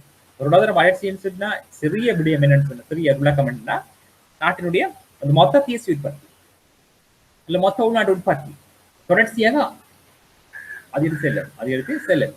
இதன் பொழுது பார்த்தீங்கன்னு சொன்னால் அந்த நாட்டு மக்களுடைய தலா வருமானம், பெர் கேபிட்டா இன்கம், தலா வருமானம் அதிகரிக்கும். அல்லது தலைக்குரிய தேசிய வருமானம் அதிகரிக்கும். ஆகவே ஒரு தனிநபருக்குரிய வருமானத்தினுடைய அளவு அதிகரிக்கும். ஆகவே தலா வருமானம் அதிகரிக்கின்ற பொழுது அல்லது பெர் கேபிட்டா இன்கம் அதிகரிக்கின்ற பொழுது அந்த மக்களுடைய வருமானம் அதிகரிக்கும். வருமானம் அதிகரிக்கின்ற பொழுது மக்கள் வந்து முன்னரை விட தரமான பொருட்களை கொள்வனை செய்வார்கள், தரமான வாழ்க்கை தரத்தை பெற்றுக்கொள்வார்கள், தரமான சுகாதார வசதியை பெற்றுக்கொள்ளக்கூடிய சாத்தியம் இருக்கும், வறுமை குறைவடையும், மேலு வாய்ப்புகள் அதிகரிக்கும். ஆகவே ஒட்டுமொத்தமாக வந்து பொருளாதாரத்தில் வந்து ஒரு நேர்காணிய விளைவுகளை ஏற்படுத்தும். ஆகவே நாட்டினுடைய பொருளாதார அபிவிருத்தி ஏற்படுத்த வேண்டும் என்று சொன்னால் அந்த பொருளாதார வளர்ச்சி வந்து மிகவும் அடிப்படையானதாக காணப்படுகிறது. ஆகவே இந்த பொருளாதார வளர்ச்சி ஊடாக மக்களது வருமானம் அதிகரிக்கும், வாழ்க்கை தரம் அதிகரிக்கும், வறுமை குறைவடையும், வேலைவாய்ப்பு அதிகரிக்கும், தங்கி வாழ்வு அளவில் குறைவடைவதற்கான சாத்தியக்கூறுகள் காணப்படுகின்றது. ஆகவே இந்த நாணய கொள்கை வந்து மிகவும் மிகவும் முக்கியமானது எதுக்கென்று சொன்னால் பொருளாதார வளர்ச்சி. இப்ப இரண்டாவது சொல்லப்படுகின்றது நாணய கொள்கை வந்து இந்த விலை உறுதிப்பாட்டை மேற்கொள்வதற்கு, விலை உறுதிப்பாட்டினை ஏற்படுத்துவதற்கு நாணய கொள்கை முக்கியமான காணப்படுது. அதாவது பொருட்கள் சேவைகளின் விலையானது ஒரு உறுதியாக காணப்படுகின்றது. பொருட்கள் சேவைகளின் விலை மட்டம் அடிக்கல் தடம்பல் அடையாமல் இருப்பதற்கு வந்து இந்த விலை உறுதிப்பாடு மிகவும் இந்தியாவாக காணப்படுகிறது. அடுத்து சொல்லப்படுகிறது இந்த வெளிநாட்டு சொத்துக்கள், வெளிநாட்டு நாணயங்கள், வெளிநாட்டு பிணைகள், வெளிநாட்டு ஆவணங்கள், வெளிநாட்டு மற்றும் தங்கம் ஆகிய போன்றவற்றை வந்து உறுதியாக வச்சிருக்கணும் என்று சொன்னால் ஒரு அதிகரிப்பு ஏற்படுத்தணும். இந்த நாணய கொள்கை வந்து உதவியாக காணப்படும். அடுத்த விடயம் முக்கியமான விடயம் என்னன்னு சொன்னால் நாட்டில் காணப்படுகின்ற நாணய மாற்று வீதம், இந்த ஃபாரின் எக்ஸ்சேஞ்ச் ரேட் வந்து உறுதியாக இருக்கணும் என்று சொன்னால் இந்த நாணய கொள்கை மிகவும் முக்கியமானது. நான் சொன்னதானே ஒரு குறிப்பிட்ட மாதிரி அந்த உள்நாட்டில் ஏற்படுகின்ற விலைமாற்றம் அல்லது உள்நாட்டில் ஏற்படுகின்ற நாணய நிரம்பல் அந்த நாட்டில் வந்து பணவீக்கத்து தாக்கத்தை ஏற்படுத்தும். பணவீக்கத்தில் ஏற்படுகின்ற மாற்றம் என்ன செய்யணும், நாணய மாற்றத்தின் தாக்கத்தை ஏற்படுத்தும். இந்த ஃபாரெக்ஸ் மார்க்கெட்ல வந்து ஃபாரின் எக்ஸ்சேஞ்ச் ரேட்டை வந்து தாக்கத்தை ஏற்படுத்தும். இவ்வாறு தாக்கத்தை ஏற்படுத்தும் ஊடாக பொருளாதாரம் வந்து பாதிப்படையும். எனவேதான் இந்த நாணய கொள்கையை வந்து ஒரு சரியான விதத்தில் நாங்கள் பேணுவோமாயின் அல்லது உறுதியாக வைத்திருப்போம் என்று சொன்னால் இந்த நாணய மாற்று வீதத்தை நாங்கள் உறுதியாக வைத்திருக்கலாம். இவ்வாறு வைத்திருப்பதன் ஊடாகத்தான் நாங்கள் ஏற்றுமதி வருமானங்கள் அதிகரிக்க செய்யலாம் அல்லது இறக்குமதி செலவினங்களை குறைவடை செய்யலாம். இதனூடாக வந்து சென்மதி நிலைமையில வந்து ஒரு சாதகமான நிலைமை ஏற்படுத்தலாம். பெரிய பேலன்ஸ் ஆஃப் பேமெண்ட் கிடைக்கலாம், சென்மதி நிலுவைன்னு சொல்லி நாங்கள் பார்க்கிறோம். சென்மதி நிலுவைன்னு சொன்னால் அதுல வந்து வெளிநாட்டு வர்த்தகம் தொடர்பான விடயங்களை நாங்கள் பதிவு செய்யறதுக்கு தான் நான் சொல்வது சென்மதி நிலுவைன்னு சொல்லி நாங்கள் அழைக்கலாம். அதுக்கு பேலன்ஸ் ஆஃப் பேமெண்ட் நாங்கள் பிறகு பார்க்கலாம். ஆகவே உங்களோட பயிற்சியில கேட்கலாம் நாணய கொள்கையினுடைய முக்கியத்துவம் யாது, ஒரு பொருளாதாரத்துல வந்து நாணய கொள்கையின் முக்கியத்துவம் யாதுன்னு சொன்னா நீங்கள் இந்த விடயங்களை கட்டாயம் குறிப்பிட வேண்டியதாக காணப்படுகின்றது. உங்களுக்கு தெரியும், பொருளாதார வளர்ச்சி தெரியும், விலை உறுதிப்பாடும் தெரியும், நாணய வெளிநாட்டு ஒதுக்கங்கள் சொன்ன நாங்கள் உங்களுக்கு. வெளிநாட்டு ஒதுக்கங்கள் வந்து மிகவும் முக்கியமானது ஒரு பொருளாதாரத்துக்கு. என்னன்னு சொன்னா நாங்கள் வெளிநாடுகளிலிருந்து பொருட்களை இறக்குமதி செய்ய வேண்டியிருக்கோம். அவசர தேவைகளுக்காக பொருட்களை இறக்குமதி செய்வோம். நாங்களுக்கு தெரியும், பாருங்க COVID-19 வேக்சின் சொல்லுவோம் நாங்கள், அதுக்குரிய மருந்து நாங்கள் வெளிநாட்டுல இறக்குமதி செய்ய வேண்டி இருக்குது. ஆகிய அது உள்நாட்டே எங்களுக்கு அந்த மருந்து இல்லை. ஆகவே வெளிநாட்டுல வந்து நாங்கள் அவசரமாக இந்த மருந்து நாங்கள் இறக்குமதி செய்ய வேண்டும். இதுக்கு நாங்கள் காலம் தாழ்த்த முடியாது. ஆகவே இது மிகவும் மிகவும் முக்கியமானது, தற்காலத்துல அவசரமானது, அவசியமானது. ஆக இவ்வாறான நிலைமைகளுக்கு நாங்கள் அந்த வெளிநாட்டிலிருந்து இந்த மருந்து நாங்கள் இறக்குமதி செய்யறதுக்கு நாங்கள் பணம் கொடுக்க வேண்டிவரும். ஆகவே இலங்கை ரூபாவை நான் கொடுக்க முடியாது. ஆகவே வெளிநாட்டு நாணயங்களை தான் கொடுக்க வேண்டிவரும். ஆகவே எனவே இவ்வாறான அவசரமான நிலைமையில வந்து வெளிநாட்டிலிருந்து பொருட்களை இறக்குமதி செய்வதற்கு இந்த வெளிநாட்டு சொத்துக்கள், வெளிநாட்டு ஒதுக்கங்கள் மிகவும் மிகவும் முக்கியமானது. அதற்காகத்தான் ஒரு பொருளாதாரத்துல வந்து வெளிநாட்டு ஒதுக்கங்கள் கட்டாயம் பாதுகாக்கப்படுகின்றது.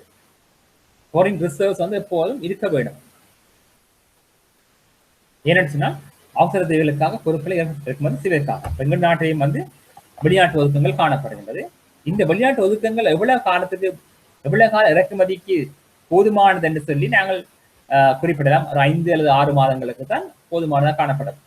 இலங்கையில காணப்படுகின்ற வெளிநாட்டு ஒதுக்கங்களை நாங்கள் பயன்படுத்தி ஒரு 6 அல்லது 7 மாதங்களுக்கு தான் நாங்கள் பொருட்களை இறக்குமதி செய்யக்கூடிய அளவு ஒதுக்கம் காணப்படுகின்றது.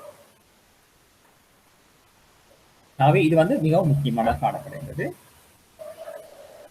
அதே போல் நாணய மாற்றிடம் உங்களுக்கு சொல்லப்பட்டார். நாணய கொள்கை கட்டமைப்புன்னு சொல்லி நாங்கள் பார்க்கலாம். அப்புறம் பார்ப்போம்.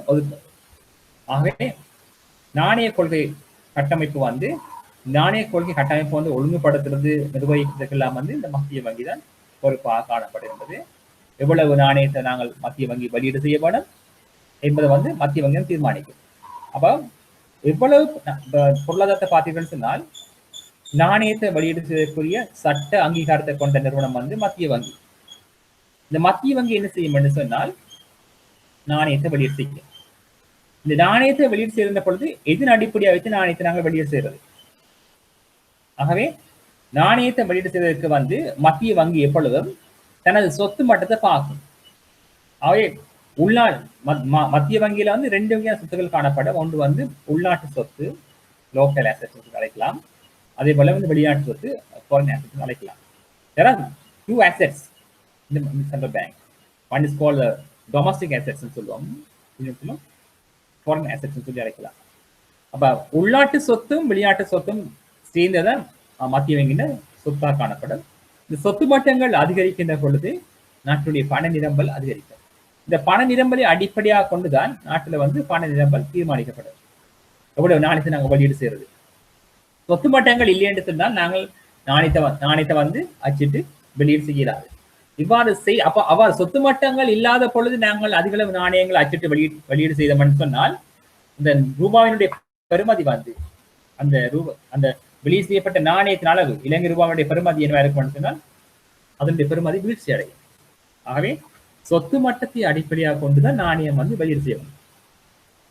எனவே சாதாரணமாக வந்து சொத்து மட்டம் இல்லாமல் நாங்கள் நாணயத்தை வெளியீடு செய்தால் அந்த ரூபாயுடைய பெறுமதி, அந்த நாணயத்தின் பெறுமதி வந்து வீழ்ச்சி அடையும். அதுக்கு பெறுமதி காணப்பட மாட்டாது. அந்த கொள்வன ஆற்றல் குறைவாக காணப்படும்.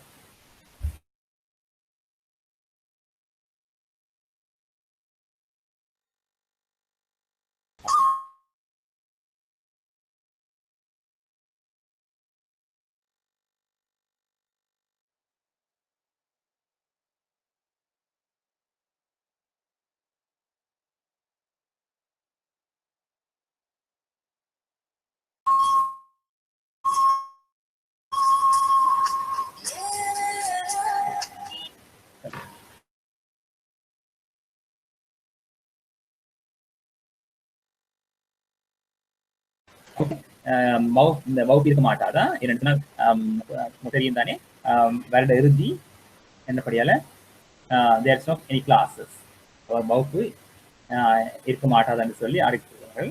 ஆகவே எனவே நீங்கள் பாதுகாப்பாக இருந்து இந்த புது வருடத்தை நீங்கள் வரவேற்க வேண்டும்.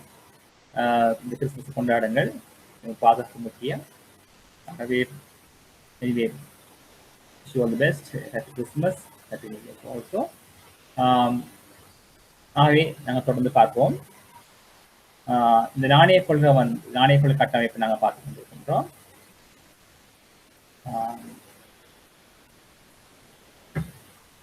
எனவே பிள்ளைகள் இந்த நாணயம் வந்து நாணய கட்டமைப்புக்கு வந்து பொறுப்பாக இருக்கிறது வந்து இந்த மத்திய வங்கியே காணப்படுகிறது.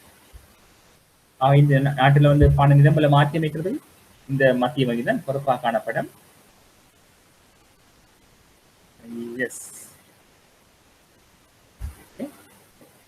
அவை நாணய கொள்கை, அதாவது உள்நாட்டில் காணப்படுகிற சொத்துக்கள் மற்றும் வெளிநாட்டு சொத்துக்களை அடிப்படையாக கொண்டுதான் எவ்வளவு பணம் வந்து வெளியீடு செய்ய வேண்டும் என்று சொல்லி தீர்மானிக்கப்படுகிறது. ஆகவே உள்நாட்டு வெளிநாட்டு சொத்து மட்டத்தை அடிப்படையாக கொண்டு இந்த நாணய வெளியீடு மேற்கொள்ளப்படுகிறது. ஆகவே மிகவும் முக்கியமானது, உள்நாட்டு வெளிநாட்டு சொத்துக்கள் இல்லாத சந்தர்ப்பத்தில் மத்திய வங்கி அதிகளவு நாணயத்தை வெளியீடு செய்தால் அந்த நாணயத்துக்கு பெறுமதி மிக மிக குறைவாக காணப்படும். தெரிஞ்சிருக்கு உங்களுக்கு. அப்ப சில நாடுகளுடைய நாணயத்தை எடுத்தீங்கன்னா அது தெரியும், அதோட பெறுமதி தெரியும். இப்போ சிங்கப்பூர் டாலர்ஸ், யூஎஸ் டாலர்ஸ் பெறுமதி ஆகக்கூடிய நாணயத்தாண்ட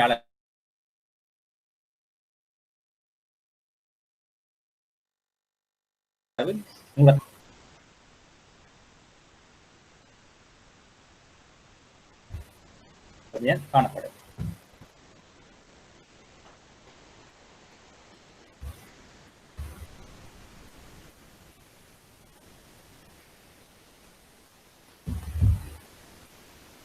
ஆகவே இந்த நாணய கொள்கை கட்டமைப்புகள்ல வருது எவ்வளவு நாணயத்தை நாங்கள் அச்சிட்டு வெளியீடு செய்ய வேண்டும் என்பதை தீர்மானிப்பது வந்து அந்த நாட்டினுடைய மத்திய வங்கி தீர்மானிக்கும். அதனுடைய சொத்து மட்டத்தை அடிப்படையாக கொண்டு தீர்மானிக்கும். ஆகவே மத்திய வங்கியில காணப்படுகின்ற சொத்து மட்டம் அதிகரிக்கின்ற பொழுது நாட்டில நாணய வெளியீடு அதிகரிக்கும். மத்திய வங்கியில் சொத்து மட்டம் குறைவாக இருந்தால் நாட்டினுடைய நாணய வெளியீடு குறைவாக காணப்படும். 5 சொத்து மட்டங்களை அடிப்படையாக வைத்துத்தான் நாணய வெளியீடு மேற்கொள்ளப்படுகின்றது.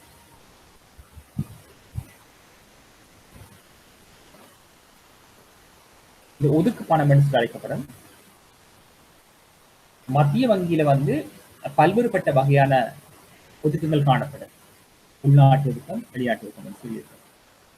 அதே போல உள்நாட்டு ஒதுக்கங்களை பார்த்தா இந்த உள்நாட்டு நாணயங்கள் காணப்படும். உங்களுக்கு தெரியும், மத்திய வங்கியானது வங்கிகளின் வங்கியாக காணப்படுது, அரசாங்கத்தின் வங்கியாக காணப்படுது. இந்த இலங்கையில காணப்படுகிற எல்லா வங்கிகளும் மத்திய வங்கியில ஒரு கணக்கை ஆரம்பித்து வைத்திருக்காங்க. அவ்வாறு வச்சிருந்த வங்கிகள் நமக்கு கிடைக்கின்ற வைப்புகள்ல வந்து ஒரு குறிப்பிட்ட சதவீதத்தை வந்து மத்திய வங்கியில வைப்பா வைக்க வேண்டும், ரிசர்வா வச்சிருக்க வேண்டும்.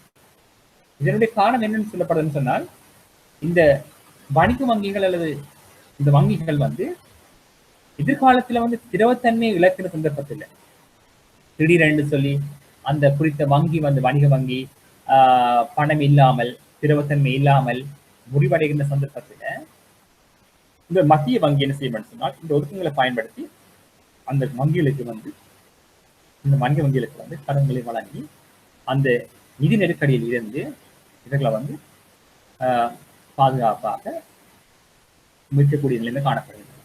எனவே இந்த ஒதுக்கத்தை வந்து வணிக வங்கி மேற்கொள்ள வேண்டும். அதே போல பல்வேறு வகையான இந்த பணம் காணப்படுறது, ஒன்று குறுகிய பணம், விரிந்த பணம் என்று சொல்லி நாங்கள் தொடர்ந்து பார்ப்போம். வந்து பார்த்துட்டோம். பண நிலம்பலக்கம், பண வீக்கத்துக்கு இடையிலான தொடர்பு பார்த்து நாங்கள் அதாவது நேர்கணி தொடர்பு காணப்படுகின்றது. பண நிரம்பல் அதிகரிக்கின்ற பொழுது பண வீக்கம் அதிகரிக்கும், பண நிரம்பல் குறைய பண வீக்கம் குறையப்படும் என்று சொல்லி அதனுடைய தொடர்பு நாங்கள் பார்த்திருக்கின்றோம். நேர்கணி தொடர்பு சொல்லி நாங்கள் பார்த்திருக்கிறோம். நாணய கொள்கை கருவிகள் சொல்லி குறிப்பிட்டாங்க. முதல் பார்த்திருக்கின்ற வட்டி வீதங்கள் மற்றும் பகிரங்க சந்தை நடவடிக்கைகள் சொல்லியும் அல்லது ரத்த வங்கிகளின் வைப்புகள் ஒதுக்கம் என்று சொல்லி பார்க்கிறோம். ஆகவே இது பார்த்தபடி, ஆகவே நாணய கொள்கை கருவிகளை மிக முக்கியமானது வந்து வட்டி வீதங்கள். வட்டி வீதங்களை மாற்றி அமைக்கிறதனூடாக வணிக வங்கிகள் வழங்குகிற கடன்களின் அளவை மாற்றி அமைக்கும். இந்த வணிக வங்கிகள் வழங்குகிற கடன்களை குறைக்கின்ற பொழுது நாட்டில் வந்து கடனாக்கம் குறைந்து பண வாக்கம் குறைந்து நாட்டில் பண நிரம்பல் குறையும். அதே போல பகிரங்க சந்தை நடவடிக்கையில வந்து மத்திய வங்கி உண்டியர்கள், ஆவணங்கள் அல்லது திரைசேரி உண்டியர்களை விற்பனை செய்யும் அந்த பகிரங்க சந்தையில வந்து பொதுமக்களுக்கும் வணிக வங்கிகளுக்கும் அந்த திரைசேரி உண்டியர்களை விற்பனை செய்கின்ற பொழுது வணிக வங்கிகளும் பொதுமக்களும் விற்பனை கொள்வனை செய்வார்கள். கொள்வனை செய்கின்ற பொழுது வணிக வங்கிகளிடம் இருந்து பொதுமக்களிடமிருந்தும் பணம் என்ன செய்யும் என்று சொன்னால் அப்படியே மத்திய வங்கிக்கு செல்லும். இவ்வாறு செல்லுகின்ற பொழுது பொதுமக்களினுடைய கையில் உள்ள பணம் குறையும், அதே நேரத்தில் வணிக வங்கிகளின் கையில் உள்ள பணமும் குறையும். இதனூடாக வந்து வணிக வங்கிகள் எதிர்காலத்துல பொதுமக்களுக்கு வழங்குகிற கடன்கள் அளவுலாம் குறைவே. அதே வழியில பொதுமக்களின் கையில் உள்ள பணம் குறைகின்ற பொழுது பொதுமக்கள் பொருட்களுக்கான கேள்வியை குறைப்பார்கள்.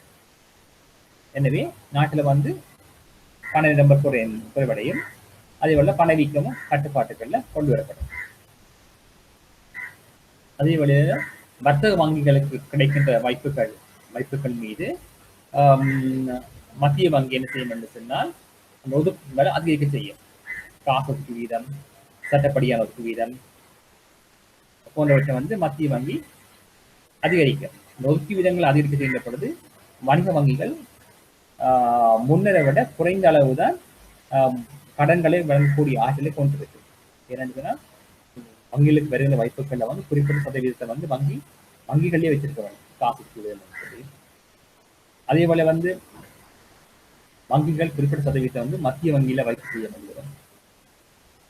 எனவே இவ்வாறு வைப்பு செய்கின்ற பொழுது வணிக வங்கிகளால் வழங்கப்படக்கூடிய கடன்களின் ஆற்றல் குறையும், கடன்கள் குறையும், கடனாக்கம் குறைந்து நாட்டில் பண நிரம்பல் குறைவடையும். ஆகவே இது சம்பந்தமாக உங்களுக்கு கேள்வி இருந்தால் நீங்க தெரியக்கூடிய மாதிரி.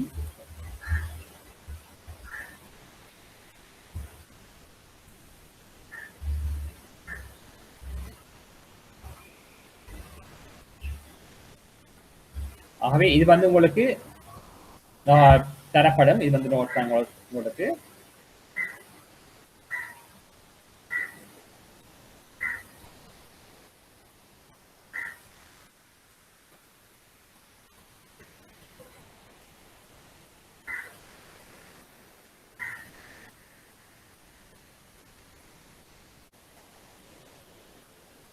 ஓகே பிள்ளைங்க, இது பார்ப்போம். உங்களுக்கு தெரியும் ஆரம்பத்தில் இந்த பணம் தொடர்பான வரைவிலக்கணம் தான் உங்களுக்கு தெரியும். அதே போல இது பார்க்க முடியாது சரியா பார்க்கணும்னா பணம் தொடர்பாக பயன்படுத்தப்பட்ட வரைவிலக்கணங்கள் குறிப்பிடப்பட்டிருக்கு தெரியும். மரபார்ந்த அணுகுமுறை, சிக்காப்பான முறை, கேள்வி அணுகுமுறை, மத்திய வங்கி அணுகுமுறைன்னு சொல்லி இருக்குது.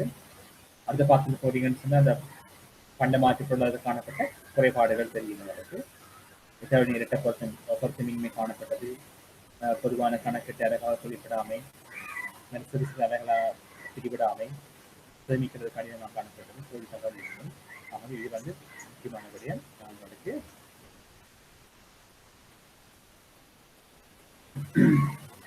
ஆகவே உங்களுடைய பயிற்சியில இது பார்க்கப்படலாம். இது வரான கேள்விகளை கடந்த கால பேப்பரை பார்த்தீங்கன்னு சொன்னா உங்களுக்கு தெரியும்.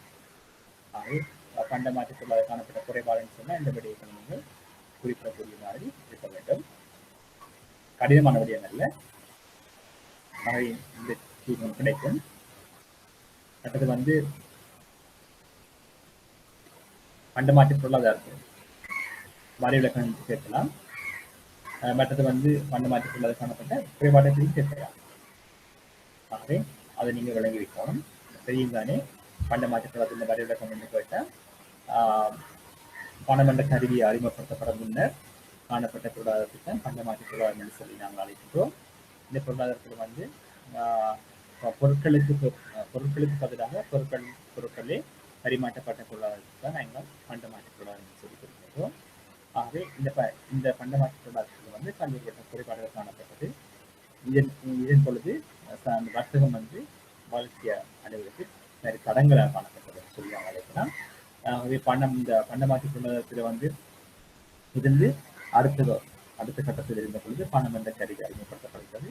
இவ்வாறு பணம் என்ற கருவி அறிமுகப்படுத்தப்படுகின்ற பொழுதுதான் எங்களுடைய பொருளாதாரம் எங்களுடைய வர்த்தகம் வந்து விரிவடைகிறது. என்னன்னு சொன்னா இந்த கொடுக்கல் வாங்கல் மேற்கொள்வதற்கு காணப்பட்ட தடைகள் வந்து பணம் என்ற கருவி அறிமுகப்படுத்தப்பட்டதனால் அந்த அந்த தடைகள் வந்து தவிர்க்கப்படுகிறது, அது நீக்கப்படுகிறது. இதனூடாக வந்து எங்களுடைய வர்த்தகம் வந்து வளர்ச்சி அடைகிறது. உள்நாட்டு வர்த்தகம் வளர்ச்சி அடைகின்றது, சர்வதேச வர்த்தகம் வளர்ச்சி அடைகின்றது, வளர்ச்சி ஏற்படுகிறது, உற்பத்தி அதிகரிக்கின்றது. எங்களுடைய வணிகம் வந்து விரிவாக்கப்படுகிறது. இன்னும் குறிப்பிடலாம்.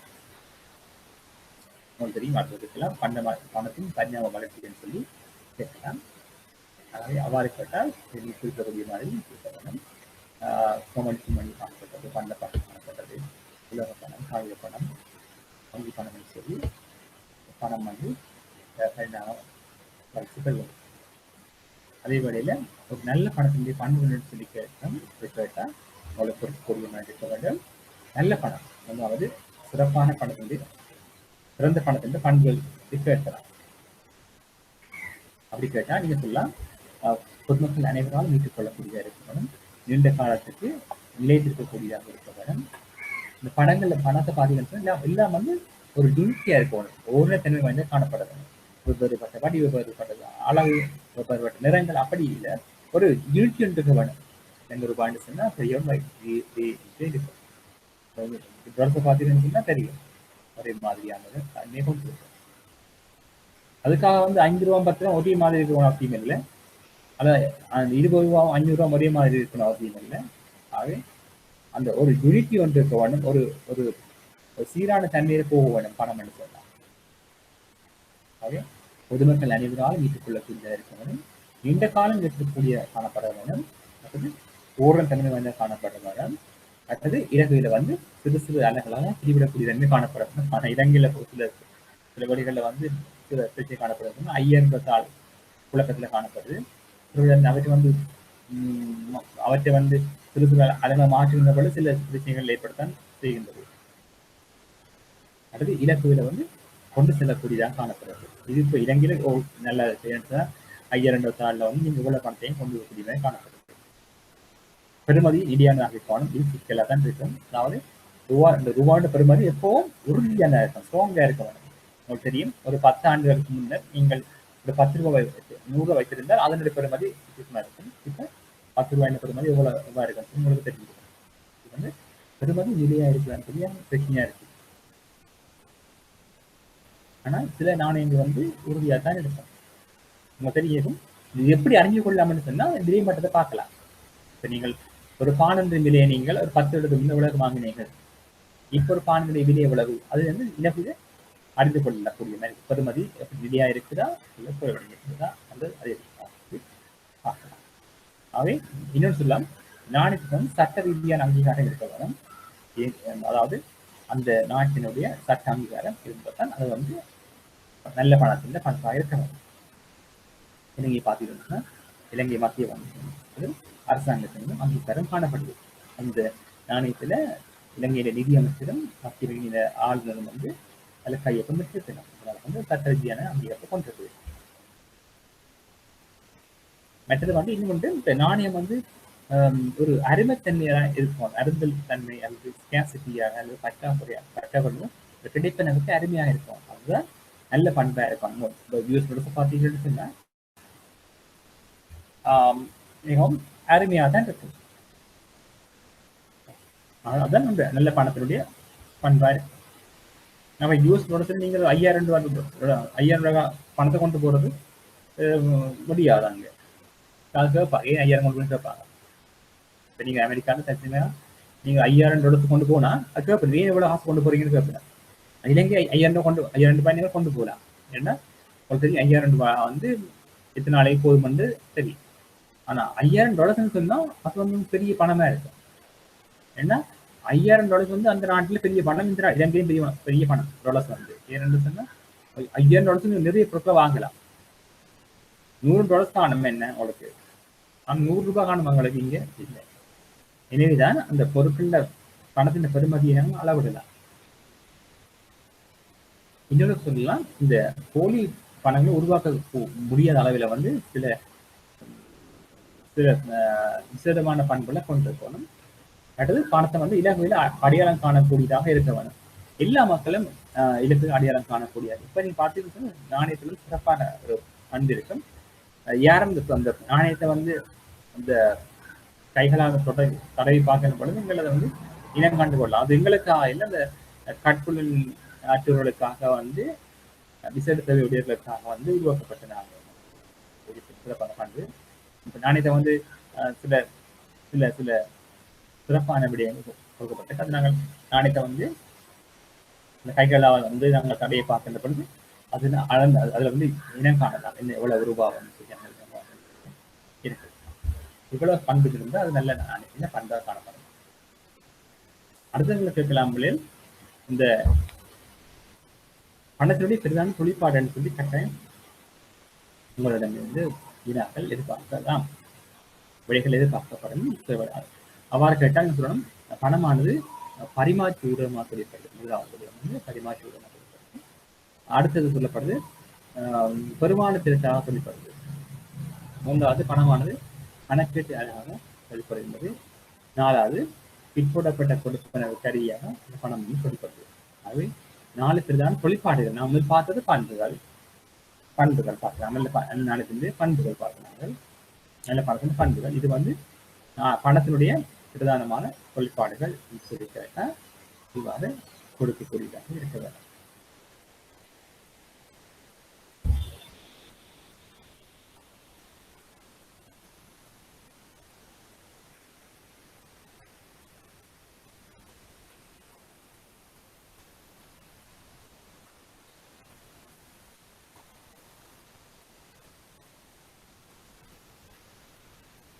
இது வந்து தற்காலத்தில் பயன்படுத்தப்படுகிற பணத்தினுடைய வகைகள் சிலது குறிப்பிடப்பட்டிருக்குது. அப்படி நாங்கள் தற்காலத்தில் பயன்படுத்தப்படுற பணத்தை பார்க்கும் பொழுது முதலாவது செலவை நாங்கள் சட்ட பணம் என்று சொல்லி நாங்கள் அழைக்கின்றோம். அடுத்தது குறிப்பிடம் வங்கி பணம், அடுத்தது கிட்டிய பணம், பணப்பதிவு. சட்டமுறை பணம் என்று சொன்னால் நாங்கள் பயன்படுத்துகின்ற இந்த மத்திய வங்கியால் வெளியீடு செய்யப்படுகின்ற தாளுலக நாணயங்கள் நாங்கள் சட்டமுறை பணம் என்று சொல்லி அழைப்போம். இதில் நாங்கள் டோக்கன் மணி என்று சொல்லி நாங்கள் அழைப்போம். இது நியம பணம் என்று சொல்லி அழைப்போம். அது சட்டமுறை பணத்தை நாங்கள் தாளுலக நாணயம், அதாவது மத்திய வங்கியால் வெளியீடு செய்யப்படுகின்ற சட்டரீதியான நாணயம், சட்டரீதியான தாளுலக நாணயத்தை நாங்கள் சட்டமுறை பணம் என்று சொல்லி நாங்கள் அழைக்கின்றோம். வங்கி பணம் என்று சொன்னால் இந்த பொதுமக்களின் பெயரில் காணப்படுகின்ற நடைமுறை வைப்புகள் போன்றவற்றை நாங்கள் வங்கி பணம் என்று சொல்லி நாங்கள் அழைக்கலாம். அதே போல கிட்டிய பணம் என்று சொன்னால் பொதுமக்களின் பேரில் காணப்படுகின்ற இயக்குகள் போன்றவற்றை நாங்கள் கிட்டிய பணம் என்று சொல்லி நாங்கள் அழைக்கலாம். பணப்பாதிரீடு என்று சொன்னால் பணத்துக்கு பதிலாக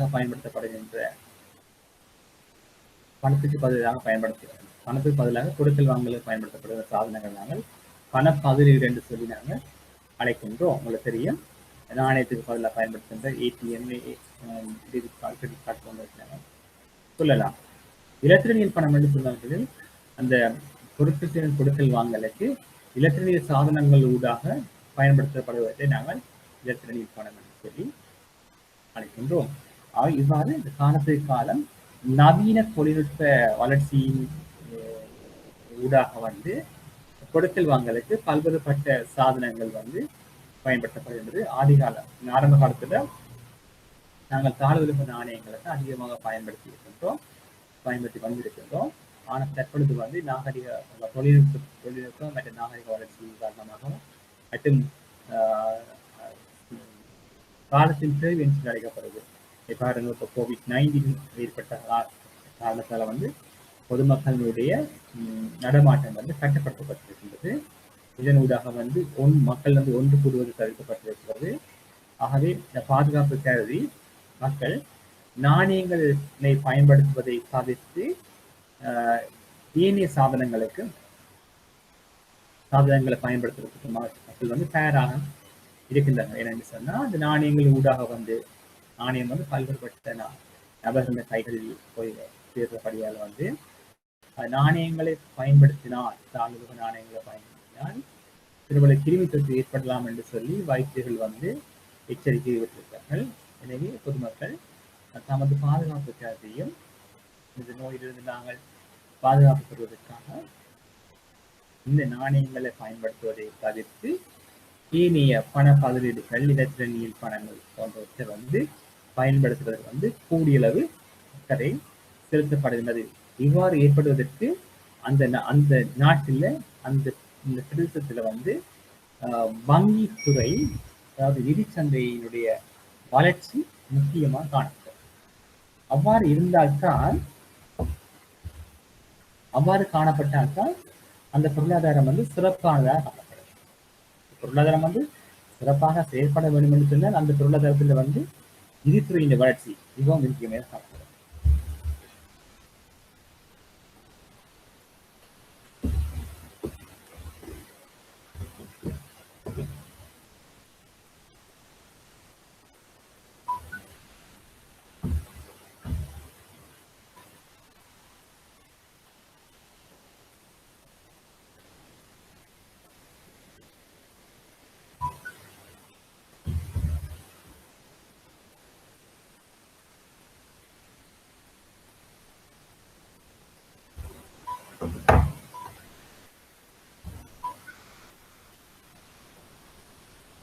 ஆகவே இந்த இந்த வங்கி இந்த சட்டமுறை பணம் தவிர பண பதிலீடுகள் இடத்திலே சாதனங்களை நாங்கள் பயன்படுத்த வேண்டும் என்று சொன்னால் அந்த நாட்டில் வந்து அந்த நிதி சந்தைகளுடைய அதாவது நிதி நிறுவனங்களுடைய வளர்ச்சி வந்து முக்கியத்துவமாக கருதப்படுகின்றது.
ஆகவே பண பதிலீடுகளை பயன்படுத்துகின்ற பொழுது அந்த பொருளாதாரத்தில் வந்து நிதி நிறுவனங்களோட வளர்ச்சி காணப்பட்டால் மாத்திரம்தான் அந்த இதை நாங்கள் பயன்படுத்தக்கூடியதை காணப்படும்.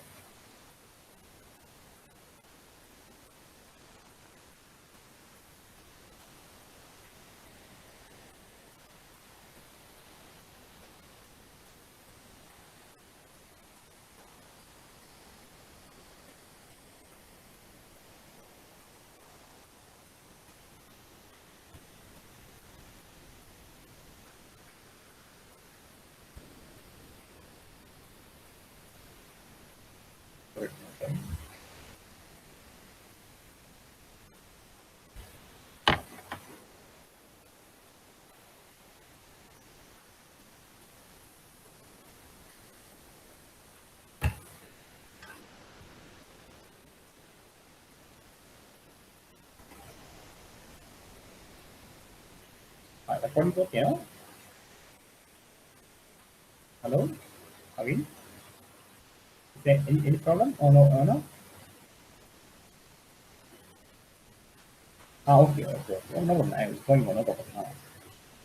Okay.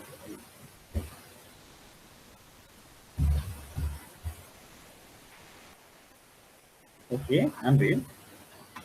இப்போ நாங்கள் பார்க்கணும் தற்காலத்து பயன்படுத்தப்படும் பணத்தின் வகைகள் பார்த்து நாங்கள் சட்டமுறை பணம், வங்கி பணம், கிட்டிய பணம், பண பதிலீடு இதற்கு பணம் வச்சு நாங்கள் பார்த்தோம்.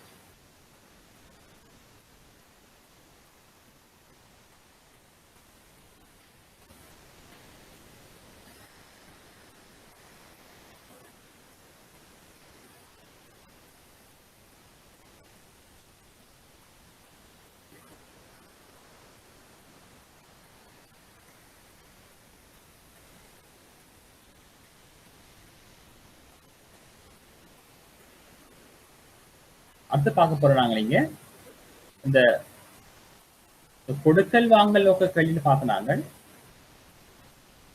கொடுக்கல் வாங்கல் நோக்க கேள்வி.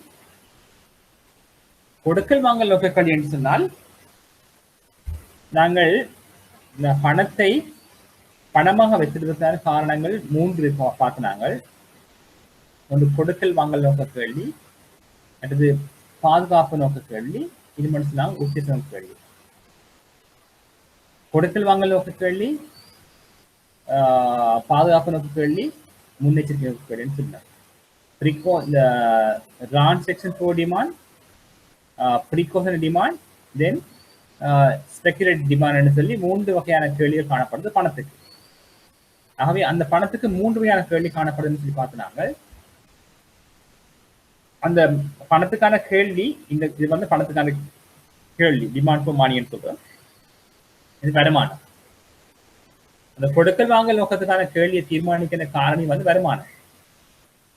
கொடுக்கல் வாங்கல் நோக்கத்துக்கான கேள்வியை தீர்மானிக்கின்ற காரணிகள்ல வந்து மிகவும் முக்கியமானது வருமானம். அதாவது கொடுக்கல் வாங்கல் நோக்க கேள்வி என்று சொன்னால் பொதுமக்கள் எதிர்காலத்துல வந்து பொருட்கள் சேவைகளை கொள்வனவு செய்வதற்காக தம்முடன் வைத்திருக்கின்ற பணத்தினுடைய அளவைத்தான் கொடுக்கல் வாங்கல் நோக்க கேள்வி என்று சொல்றோம்.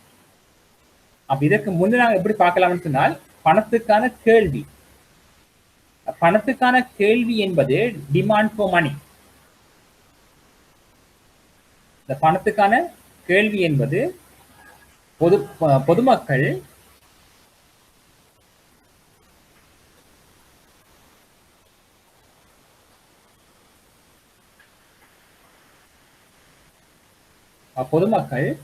பொருட்கள் சேவைகளை கொள்வன செய்வதற்காக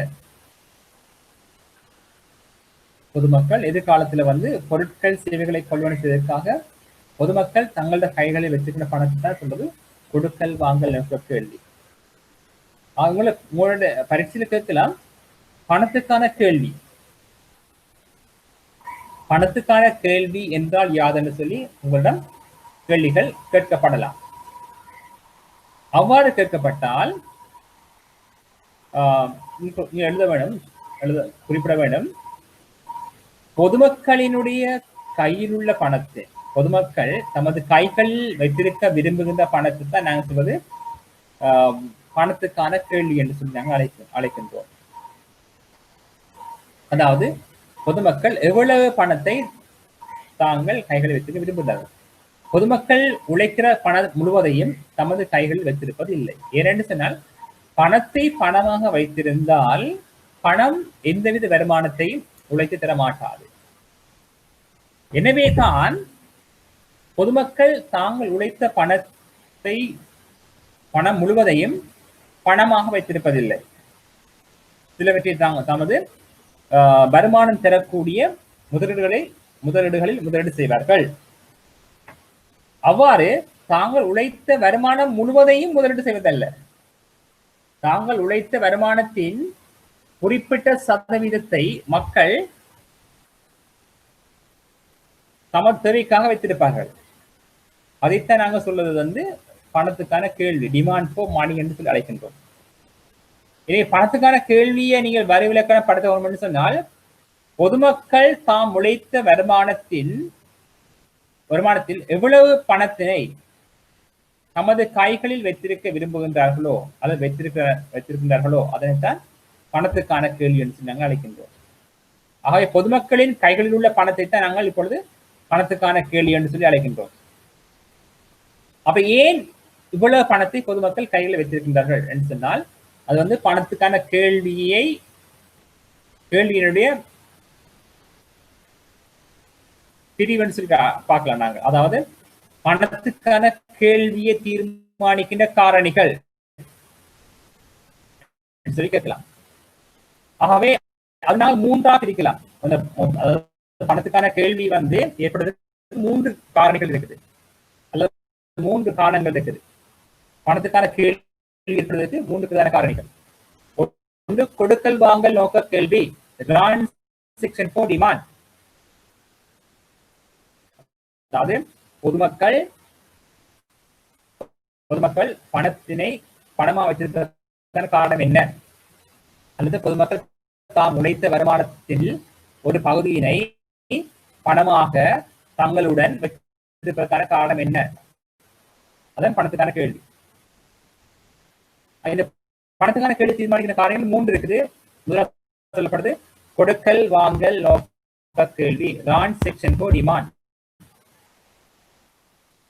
2வது சொல்லப்படுகின்றது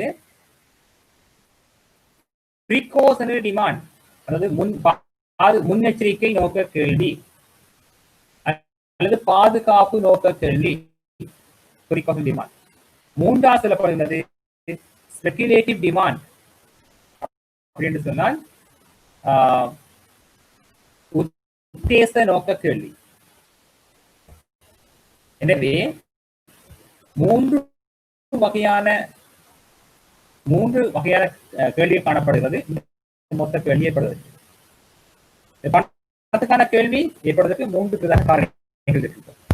ஒன்று கொடுக்கல் வாங்கல் நோக்க கேள்வி, இரண்டாவது பாதுகாப்பு நோக்க கேள்வி, மூணாவது சொல்லப்படுது உத்தேச நோக்க கேள்வி. அப்ப டோட்டல் டிமாண்ட் ஃபார் மணி நாங்கள் சொல்றது வந்து மூன்று காரணத்தை தீர்மானிக்கிறது. இந்த கொடுக்கல் வாங்கல் நோக்க கேள்வி என்பது டிமாண்ட் என்பது பொதுமக்கள் எதிர்காலத்தில் பொருட்கள் சேவைகளை கொள்வதற்காக வைத்திருக்கிற பணத்தை கொடுக்கல் வாங்கல் நோக்க கேள்வி என்று சொல்லி அழைப்போம். அதாவது பொதுமக்கள் எதிர்காலத்தில் எதிர்காலத்துல நமக்கு தேவையான பொருட்கள் சேவைகளை வாங்குவதற்கு வச்சிருக்கிற பணத்தை தான் கொடுக்கல் வாங்கல் நோக்க கேள்வி. உங்களுக்கு தெரியும், ஒரு நீங்கள் உங்களிடம் ஒரு குறிப்பிட்ட பணம் இருக்கு என்று சொல்லி தருகிறோம். அந்த பணம் ஏன் வைத்திருக்கிறீர்கள் நாங்கள் பொறுப்பு செய்ய வாங்குறது.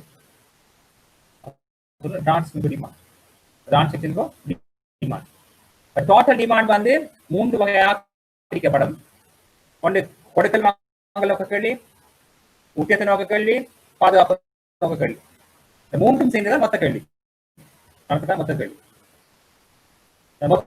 கேள்வி மூன்றா பிரிக்கிறீங்க. முதலாவது கொடுக்கல் வாங்கல் நோக்க கேள்வி.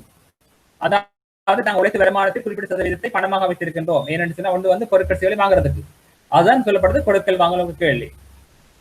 ரெண்டாவது சொல்லப்படுது இந்த கொடுக்கல் வாங்கல் நோக்க கேள்வியில வந்து ரெண்டாவது காரணம் வந்து முன்னெச்சரிக்கை நோக்க கேள்வி அல்லது பாதுகாப்பு நோக்க கேள்வி அல்லது சொல்லப்படுது ப்ரிகாஷனரி டிமாண்ட் சொல்லி அழைக்கப்படுது. அவ்வாறு சொன்னால் ப்ரிகாஷனரி டிமாண்ட் என்று சொன்னால் நாங்கள் எதிர்காலத்துல எதிர்பாராத விதமாக ஏற்படக்கூடிய செலவினங்களை ஈடு செய்வதற்காக வைத்திருக்கிற பணத்தை நாங்கள் சொல்றது ப்ரிகாஷனரி டிமாண்ட் சொல்லுவோம். நாங்கள் முன்னெச்சரிக்கை நோக்க கேள்வி அல்லது பாதுகாப்பு நோக்க கேள்வி அழைப்போம். அப்ப எதிர்காலத்துல வந்து எதிர்பாராத விதமாக ஏற்படக்கூடிய செலவினங்களை ஈடு செய்வதற்காக வச்சிருக்கிற பணத்தை நாங்கள் சொல்றது வந்து பாதுகாப்பு நோக்க கேள்வி. அதாவது எதிர்பாராத விதமாக ஏற்படக்கூடிய மரணம் அல்லது நோய் பயப்படுதல் இவ்வாறான திடீரென ஏற்படுகின்ற செலவினங்களை ஈடு செய்வதற்காக வைத்திருக்கிற பணத்தை நாங்கள் சொல்றது முன்னெச்சரிக்கை நோக்க கேள்வி அல்லது பாதுகாப்பு நோக்க கேள்வி சொல்லுவோம். இது என்ன சொல்றது ப்ரிகாஷனரி டிமாண்ட் என்று சொல்லி நாங்கள் அழைக்கின்றோம். முன்னர் குறிப்பிட்டது வந்து ரான் செக்ஷன் 4 டிமாண்ட், இது வந்து ப்ரிகாஷனரி டிமாண்ட். மூன்றாவது இருக்குது என்ன சொல்ல போறோம் இன்னொன்று, அதாவது நாங்கள் எதிர்காலத்துல வந்து அந்த நிதி சந்தையில் முதலீடு செய்து வருமானம் உழைக்கிறதுக்காக வைத்திருக்கிற பணத்தை நாங்கள் சொல்றது வந்து ஸ்பெகுலேட்டிவ் டிமாண்ட் சொல்லி அழைக்கின்றோம். அதாவது எங்கள்ட பணம் இருக்கும், அந்த பணத்தின் ஒரு பகுதியை நாங்கள் சந்தையில போய் நிதி சந்தையில வந்து பைனான்சியல் மார்க்கெட்ல வந்து அது ஷேர் மார்க்கெட்ல போய் அந்த ஷேரின் விலை, அதாவது பங்குகளுடைய விலை குறைகின்ற பொழுது அந்த பங்குகளின் மீது நாங்கள் முதலீடு செய்து அந்த பங்கு சந்தையை முதலீடு செய்த ஊடாக பெறுகின்ற வருமானத்தை உழைக்கிறதுக்காக வச்சிருக்கிற பணத்தை நாங்கள் சொல்றது வந்து உத்தேச நோக்க கேள்வி அழைப்போம் நாங்கள். ஆகவே மூன்று வகையான கேள்வி பார்த்திருக்கிறோம். ஒன்று கொடுக்கல் வாங்கல் நோக்க கேள்வி, பாதுகாப்பு நோக்க கேள்வி, உத்தேச நோக்க கேள்வி. இந்த மூன்றையும் உள்ளடக்கியதுதான் அந்த டிமாண்ட் ஃபார் மணி, பணத்துக்கான கேள்வி அழைக்கப்படுது. பணத்துக்கான கேள்வி என்று சொன்னால் நீங்க சொல்ல இலவில் விளங்கி வைக்கலாம், பொதுமக்கள் உழைத்த பணத்தில் குறிப்பிட்ட பகுதியை பணமாக வைத்திருக்கின்றனர் தம்முடன். இதனைத்தான் நாங்கள் பணத்துக்கான கேள்வி அழைக்கின்றோம். பொதுமக்கள் தாம் உழைத்த பணத்தின் ஒரு பகுதியை பணமாகவே தம்முடன் வைத்திருக்கின்றார்கள்.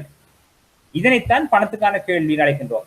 இந்த பணத்துக்கான கேள்வி ஏற்படுறதுக்கு 3 காரணங்கள் இருக்கு. ஒன்று வந்து கொடுக்கல் வாங்கல் நோக்கம் கேள்வி, இரண்டாவது பாதுகாப்பு நோக்க கேள்வி, மூன்றாவது முன்னெச்சரிக்கை நோக்க கேள்வி. இந்த மூன்றும் சேர்ந்துதான் இந்த பணத்துக்கான கேள்வி ஏற்படுத்துகின்றது. ஆகவே நாங்கள் இப்ப பார்க்க போறோம்னு சொன்னா கொடுக்கல் வாங்கல் நோக்க கேள்வியை தான் பார்க்க போறோம். இந்த கொடுக்கல் வாங்கல் நோக்க கேள்வி என்பது இந்த கொடுக்கல் வாங்கல் நோக்கம் சொன்னா எதிர்காலத்துல பொருட்கள் சேவை கொள்வன் செய்வதற்காக வெற்றிருக்கிற பணத்தை தான் நாங்கள் சொல்ல கொடுக்கல் வாங்கல் நோக்க கேள்வி அழைக்கின்றோம். இந்த கொடுக்கல் வாங்கல் நோக்க கேள்வியை தீர்மானிக்கிற காரணம் என்ன? அதாவது உங்களிடம் இப்ப பார்க்கலாம் எவ்வளவு பணம் உங்களோட கையில இப்ப இருக்குது. உங்களோட 10,000 ரூபாய் இருக்கும் என்று சொன்னால் அல்ல 5,000 ரூபாய் இருக்கும் என்று சொன்னால் இந்த 5,000 ரூபாய்க்கு பொருளை வாங்க போறீங்களா? அப்ப 5,000 ரூபாயில வந்து 2,000 ரூபாய் நாங்கள் இப்ப பொருட்கள் சேவைகளை வாங்குறதுக்கு வச்சிருக்கின்றோம். என்னிடம் வந்து வேற ஒரு தொகை இருக்குது, 10,000 ரூபாய் இருக்குது, இன்னொரு நபரிடம் 50,000 ரூபாய் இருக்குது. ஆகவே இந்த கொடுக்கல் வாங்கல் நோக்க கேள்வியை தீர்மானிக்கின்ற காரணிகள் என்ன? ஆகவே வெவ்வேறுபட்ட நபர்கள் வெவ்வேறுபட்ட அளவில் தமது கைகளில் பணத்தை வச்சிருப்பார்கள். இதை தீர்மானிக்கின்ற காரணம் என்ன? ஒன்று சொல்லவில்லை நாங்கள் அவருடைய மக்களது வருமானம். ஆகவே ஒரு நிறுவனத்தினுடைய தலைவராக இருப்பவருக்கு வந்து போர்ட் ஆஃப் டைரக்டர் இருந்தால் அவருடைய வருமானம் அதிகமாக காணப்படும். ஒரு வைத்தியராக இருந்தால் அவருக்கு வருமானம் அதிகமாக இருக்கலாம். ஒரு பேங்க்ல சிஇஓ இருந்தால் அது பெரிய வருமானம் கூடுதலாக இருக்கலாம்.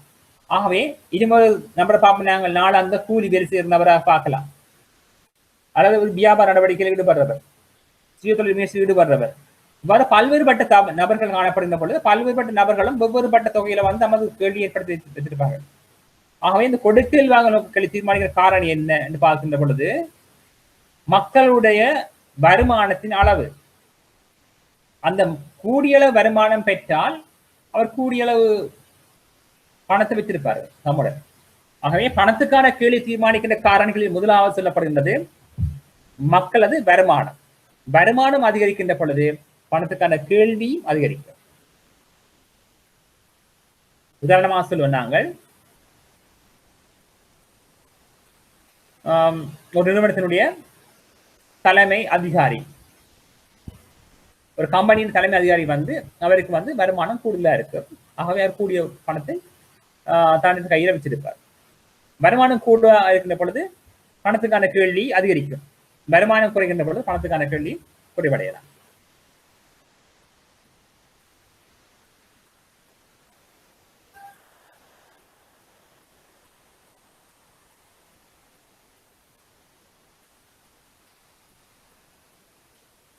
ஆகவே வருமானம் அதிகரிக்கின்ற பொழுது பணத்துக்கான கேள்வி அதிகரிக்கும், வருமானம் குறைகின்ற பொழுது பணத்துக்கான கேள்வி குறைவடையும்.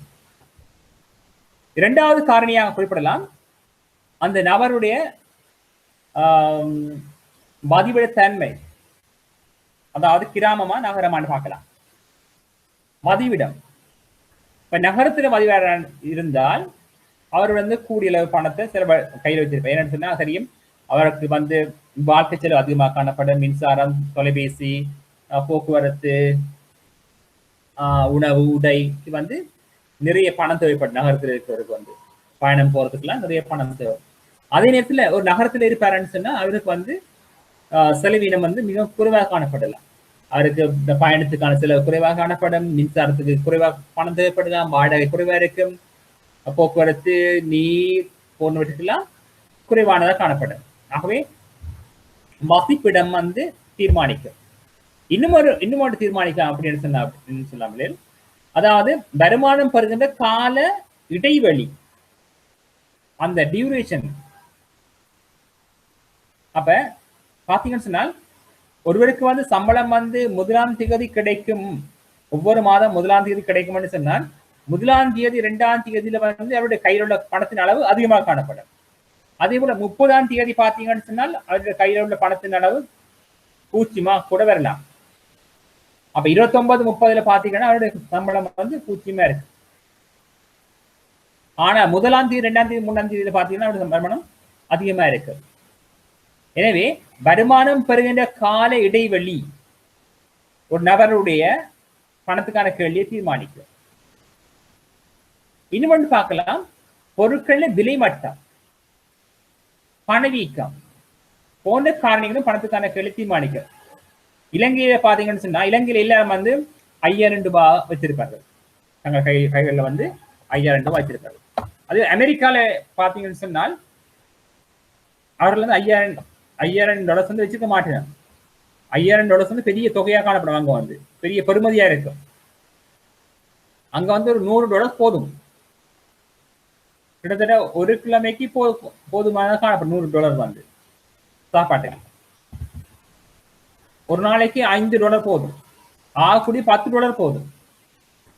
$10 சொன்னா $100 10 நாளே போதும். அப்படின்னாங்க 3 வேளை உணவெடுக்கிறதுக்கு சாதாரணமாக உணவெடுத்தால் $100 போதும். ஒரு 10 நாளைக்கு இல்ல ஒரு கிழமைக்கு போதுமே போதும் சொல்லலாம். ஆனா இலங்கையில் $100 போதுமா? ஒரு கிழமைக்கு போதுமா? ஆகவே ஒரு வேளை சாப்பாட்டுக்கு $100 போதாது. காலை சாப்பாட்டுக்கு $100 போதாது. ஆக பாருங்கள் அந்த விலை மட்டம். அப்ப நாங்கள் 5000 ரூபாய் 10,000 ரூபாய் வித்து கொண்டிருக்குது கையில. ஏன்னு சொன்னா எங்களோட விலை மட்டம் அதிகமாக காணப்படுது. உங்களுக்கு தெரியும் பார்க்கலாம். சாதாரணமா வந்து நியூயார்க்ல பாத்தீங்கன்னு சொன்னா அல்லது வாஷிங்டன்ல பார்த்தா ஒரு $10 சாப்பிடலாம். காலை சாப்பாடு சாப்பிடலாம். $10 சாப்பிடலாம். $5 மதியம் சாப்பிடலாம். மதியம் $5. ஆனா இலங்கையில் $100 காணுமா? காணாது. ஆகவே அவ இலங்கையில வந்து 5000 ரூபாய் வச்சிருக்க மக்கள் வந்து 5000 ரூபாய் 6000 3000 4000 வச்சிருக்கோம். ஆயிரக்கணக்கில் வந்து பொதுமக்கள் கேள்வி இலங்கையில் காணப்படுது. ஆனா அமெரிக்கால வந்து 100 அடிப்படையில் இந்த கேள்வி காணப்படும். காரணம் வந்து விலை மட்டம் மாற்றமடையுது. இங்க விலை மட்டம் பொருட்களுக்கான விலை மட்டம் அதிகம். இங்க விலை மட்டம் வந்து பணவீக்கம் கூட. விலை மட்டம் உறுதி இல்லாம காணப்படுது. அது அந்த காரணங்களை வந்து இங்க பணத்துக்கான கேள்வியை தீர்மானிக்கிறதா காணப்படும்.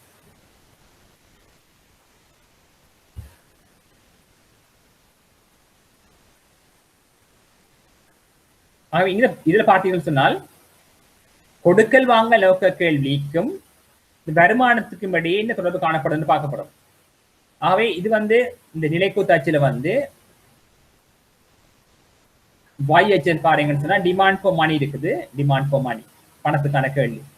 எக்ஸட்ல பாத்தீங்கன்னு சொன்னா வருமானம் இருக்கு. வருமானம். ஆகவே வருமானம் அதிகரிக்குது. Y1 Y2 Y3 அதிகரிக்க வருமானம் Y1 இருக்க பணத்துக்கான கேள்வி வந்து L1 இருக்கு. வருமானம் Y1 Y2 அதிகரிக்கின்ற பொழுது பணத்துக்கான கேள்வி கூடுது. L2 Y2 to Y3 Y2 இருந்து Y3 மாறுது. Y2 இருந்து Y3 மாறுகிற பொழுது L2 L3 மாறுது. ஆகவே இந்த போட்டு நீங்க நிறுத்தினீங்கன்னு சொன்னா இது வந்து positive relationship between the income and demand for money. நாங்க வருமானத்தை வந்து நாங்க ஜீல்டுன்னு குறிப்பிட வேண்டிய வை போறோம் நீங்க ஜீல்டு. ஆகவே MD equal demand for money equal function of Y. ஆகவே பணத்துக்கான கேள்வியானது வருமானத்தின் சார்பாக காணப்படுகின்றது. வருமானம் மாற்றம் அடைகின்ற பொழுது பணத்துக்கான கேள்வி மாற்றம் அடையும். எவ்வாறு மாற்றம் அடைகின்றது சொன்னால் வருமானம் அதிகரிக்க பணத்துக்கான கேள்வி அதிகரிக்கின்றது. வருமானம் குறைவடைகின்ற பொழுது பணத்துக்கான கேள்வியும் குறைவடையும். ஆகவேதான் MD equal function of Y என்று சொல்லப்படுது.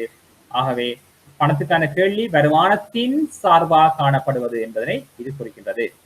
ஆகவே இலகுவான விடயம் விளங்கி வைத்திருக்க வேண்டும்.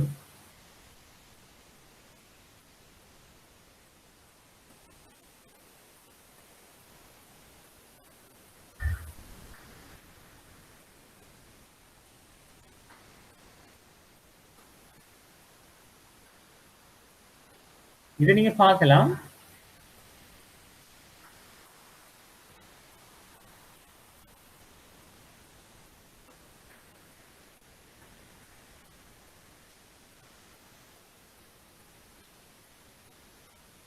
இங்க பார்க்கலாம் கொள்வனவு தூண்டு விற்பனை தூண்டு இங்க இருக்குது. இது வட்டி வீதம். வட்டி வீதம் Y1 இருந்து Y2 குறையுது. அதாவது வட்டி வீதமும் மாற்றம் அடையும். வட்டி வீதமும் தாக்கத்தை ஏற்படுத்துங்க. வட்டி வீதம் குறைகின்ற பொழுது வட்டி வீதம் மாற்றம் அடையுது.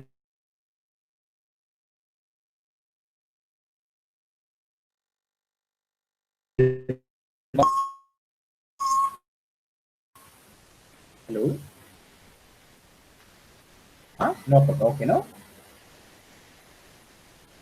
Okay, thank you.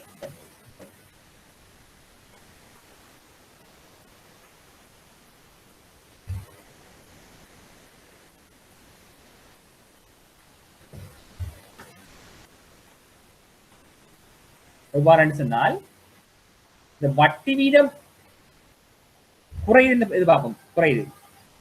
வட்டி வீதம் வந்து y1 இருந்து y2 குறையுது. பொதுவாக வந்து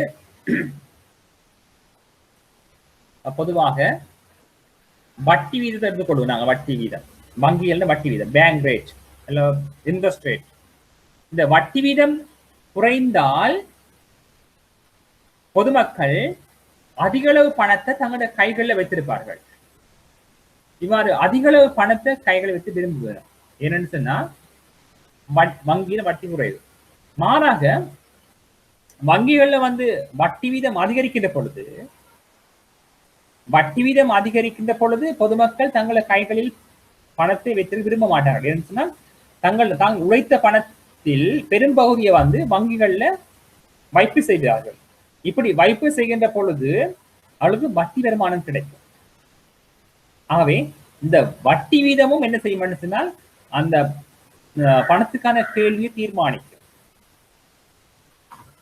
ஆகவே வட்டி வீதம் குறைகின்ற பொழுது பணத்துக்கான கேள்வி அதிகரிக்கும். எவ்வாறு என்று சொன்னால் வட்டி வீதம் குறைகின்ற பொழுது பொதுமக்கள் அதிக கடனை எடுப்பார்கள். வங்கிகள்ல கடன் எடுப்பினர். ஏன்னு சொன்னா வட்டி வீதம் குறைவு, கடனுக்கான செலவு குறைவு, கடன்கள் அதிகரிக்கும். கடன்கள் அதிகரிக்கின்ற பொழுது பொதுமக்களின் கையில் உள்ள பணத்தின் அளவு அதிகரிக்கும். மாறாக வட்டி வீதம் அதிகரித்தால் பணத்துக்கான கேள்வி குறையும். ஏன் வட்டி வீதம் அதிகரிக்கின்ற பொழுது கடனுக்கான செலவு கூடும். கடனுக்கான செலவு கூட கடன்கள் குறையும். பொதுமக்கள் கையில் உள்ள பணத்தின் அளவு குறையும். அதே போல தாங்கள் உழைத்த பணத்தில் பெரும்பகுதியை வந்து மக்கள் வங்கிகள்ல வந்து வைப்பு செய்வார்கள். ஆகவே இப்படி வைப்பு செய்கின்ற பொழுது பொதுமக்கள் கையில் உள்ள காசு குறையும். எனவே வட்டி வீதத்துக்கும் பணத்துக்கான கேள்விக்கும் இடையே எதிர்க்கணிய தொடர்பு காணப்படுது. வட்டி வீதம் அதிகரிக்கின்ற பொழுது பணத்துக்கான கேள்வி குறையும், வட்டி வீதம் குறைகின்ற பொழுது பணத்துக்கான கேள்வி அதிகரிக்கும். அதுதான் இந்த படம் வந்து குறிப்பிடுகின்றது. வட்டி வீதம் குறைகின்ற பொழுது பணத்துக்கான கேள்வி அதிகரிக்கும், வட்டி வீதம் அதிகரிக்கின்ற பொழுது பணத்துக்கான கேள்வி குறையும்.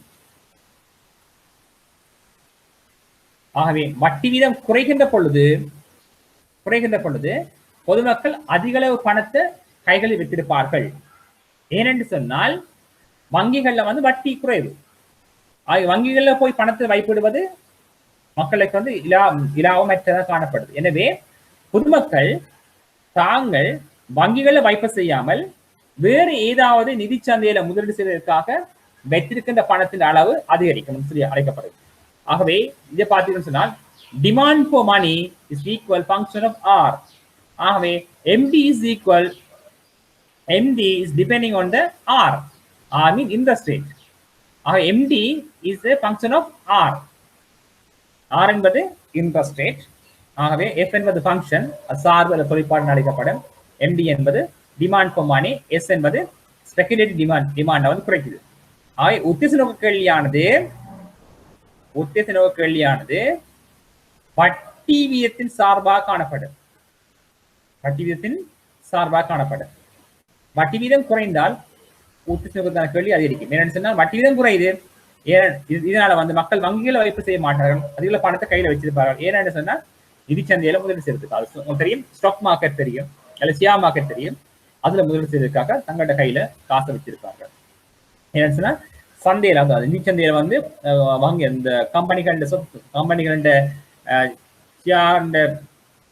பங்கு விலைகள் வந்து குறைகின்ற பொழுது அதுல போய் முதலீடு செய்து உழைக்கிறதுக்காக.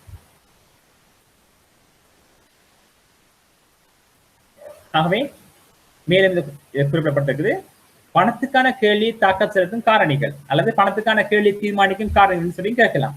ஆகவே ஒருவருடைய மெய் வருமானம், அது ரியல் இன்கம் சொல்லி குறிப்பிடலாம், நீங்க அல்ல வருமானம் சொல்லி குறிப்பிடலாம். ஆகவே பணத்துக்கான கேள்வி தாக்கத்தை செலுத்தும் காரணிகள் என்னன்னு பார்க்கலாம். ஒன்று வருமானம். வருமானம் மாற்றம் அடைகின்ற பொழுது பணத்துக்கான கேள்வி மாற்றம் அடையுது. வருமானம் அதிகரிக்க பணத்துக்கான கேள்வி அதிகரிக்கும். வருமானம் குறைகின்ற பொழுது பணத்துக்கான கேள்வி குறைவடையும் என்று சொல்லி சொல்லப்படுகிறது. முதலாவது விடயம் வந்து வருமானத்திற்கும் கேள்விக்கும் இடையே நேர்கணிய தொடர்பு காணப்படுது. வருமானம் அதிகரிக்க கேள்வி அதிகரிக்கும், வருமானம் குறைய கேள்வி குறைவடையும் சொல்லி நேர்கணிய காணப்படுது. இரண்டாவது சொன்ன நாங்கள் சொன்ன விடயம் தான் வட்டி வீதம். வட்டி வீதத்துக்கும் பணத்துக்கான கேள்விக்கும் தொடர்பு காணப்படுது. வட்டி வீதம் அதிகரிக்கின்ற பொழுது பணத்துக்கான கேள்வி குறையும். ஏனென்று சொன்னால் மக்கள் தாம் உழைத்த வருமானத்தில் பெரும்பகுதியை வந்து வங்கிகள்ல வைப்பு செய்வார்கள். ஏனென்று சொன்னா வட்டி வீதம் அதிகரிக்குது. வட்டி வீதம் கூடுனா மக்கள் பணத்தை பணமா வைத்திருக்க விரும்ப மாட்டார்கள். பணத்தை பணமா வைத்திருந்தால் பணம் வந்து எந்தவித வருமானத்தையும் தர மாட்டாது. பணத்தை நாங்கள் எங்கேயாவது வங்கிகளிலோ அல்லது வேறு முதலீடு ஸ்தாபனங்களிலோ முதலீடு செய்யப்படும். இவ்வாறு முதலீடு செய்ய ஊடாதான் நாங்கள் எங்களுக்கு வருமானத்தை பெற்றுக் கொள்ளலாம். பணத்தை பணமாக வைத்திருந்தால் எந்த வருமானமும் பெற்று தரமாட்டாது பணம். எனவே வட்டி வீதம் உயர்வாக இருந்தால் மக்கள் தங்களது வருமானத்தை பெரும்பகுதியை வங்கிகளில் வைப்பு செய்வார்கள். இதனால அவர்கள் வட்டி வருமானத்தை பெற்றுக் கொள்வார்கள். எனவே பணத்துக்கான கேள்வி குறையும். மாறாக வட்டி வீதம் குறைகின்ற பொழுது மக்கள் வங்கிகள்ல பணத்தை வைப்பதை விரும்ப மாட்டார்கள். நமது கைகளில் வைத்திருப்பார் பணத்தை வேறு எங்கேயாவது முதல் செய்வதற்காக.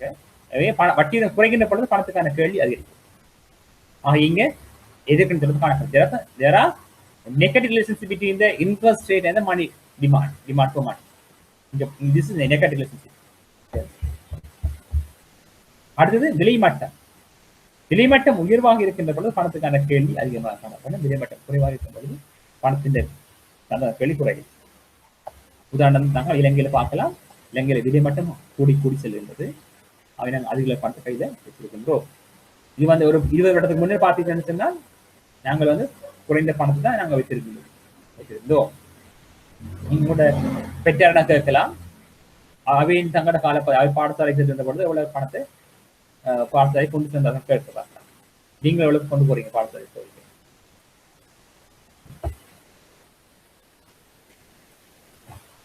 அல்லது கேம்பஸுக்கு போய்க்கு எவ்வளவு கொண்டு போறீங்க? அல்ல வேலையை போய் எவ்வளவு கொண்டு போறீங்க? உங்களோட அம்மா அப்பா வேலையை போய் எவ்வளவு காசு கொண்டு போயிருப்பாங்க. ஆகவே அதான் விலைமட்டம். விலைமட்டம் அதிகரிக்கின்ற பொழுது பணத்துக்கான கேள்வி அதிகரிக்குது. விலைமட்டம் குறைகின்ற பொழுது பணத்துக்கான கேள்வி குறையும். இதற்கு பாசிட்டிவ் ரிலேஷன்ஷிப். இது price level and demand for money. அடுத்தது எக்ஸ்பெக்டேஷன்ஸ், எதிர்பார்க்கை. எதிர்காலத்தில் வந்து பொருட்களின் விலைகள் அதிகரிக்கும் என்று சொல்லி எதிர்பார்த்தால் பணத்தை பணமா விற்க மாட்டார்கள்.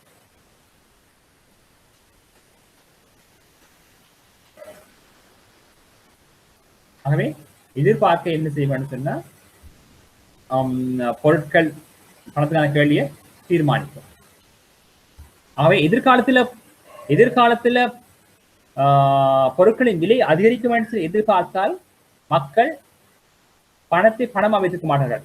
பொருட்கள் செய்வதில் இதுல வந்து வாங்கி வைத்திருக்கார்கள். பொருட்கள் செய்வது அதில் கொள்வன் செய்வார்கள். உங்களுக்கு தெரியும் சாதாரண காலங்களில் வந்து உங்களுக்கு தெரியும் கிறிஸ்துமஸ் சீசன் அல்லது நியூ இயர் ஃபெஸ்டிவல் டைம்ல வந்து பொருட்கள் செய்வதின் விலை வந்து பொதுவாக அதிகரிக்கும். இப்போ கிறிஸ்துமஸ் சீசன் சொன்னா தெரியும் கேக்கான டிமாண்ட் கூடும்.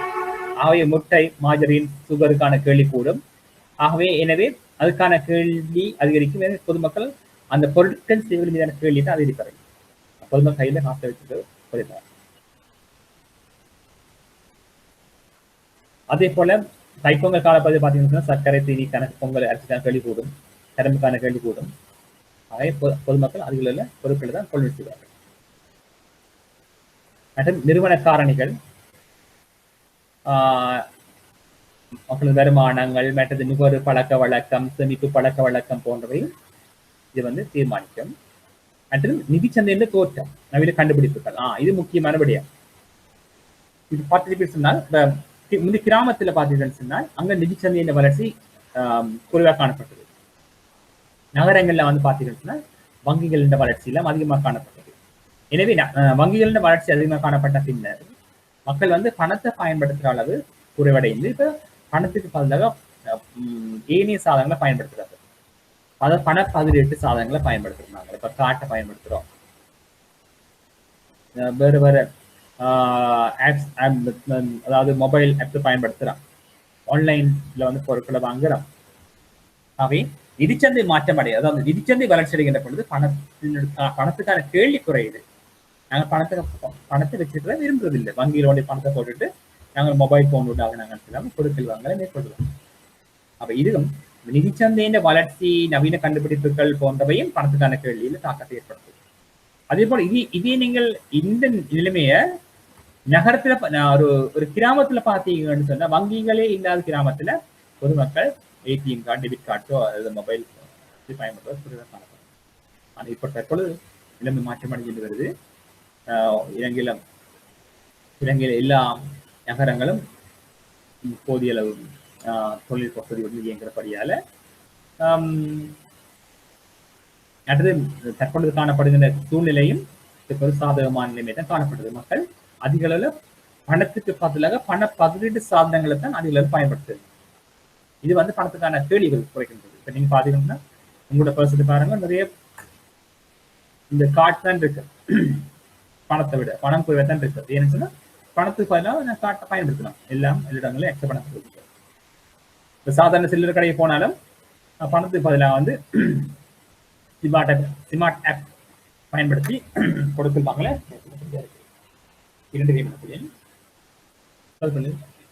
Okay, let's go. பணத்துக்கான கேள்வி தீர்மானிக்கிற காரணிகள் வந்து நாங்கள் மெய் வருமானம், வட்டி வீதம், விலை எதிர்பார்க்கை, விலை மாற்றம், நிறுவன காரணிகள், நவீன நிதிச்சந்தையின் வளர்ச்சி, நவீன கண்டுபிடிப்புகள் போன்றவற்றை நாங்கள் குறிப்பிடக்கூடிய மாதிரி காணப்படுகிறது. ஆகவே பணத்துக்கான கேள்வி தீர்மானிக்க காரணிகள் என்பதை நாங்கள் 5-6 விடயங்களை நாங்கள் குறிப்பிடக்கூடிய மாதிரி காணப்படுகிறது.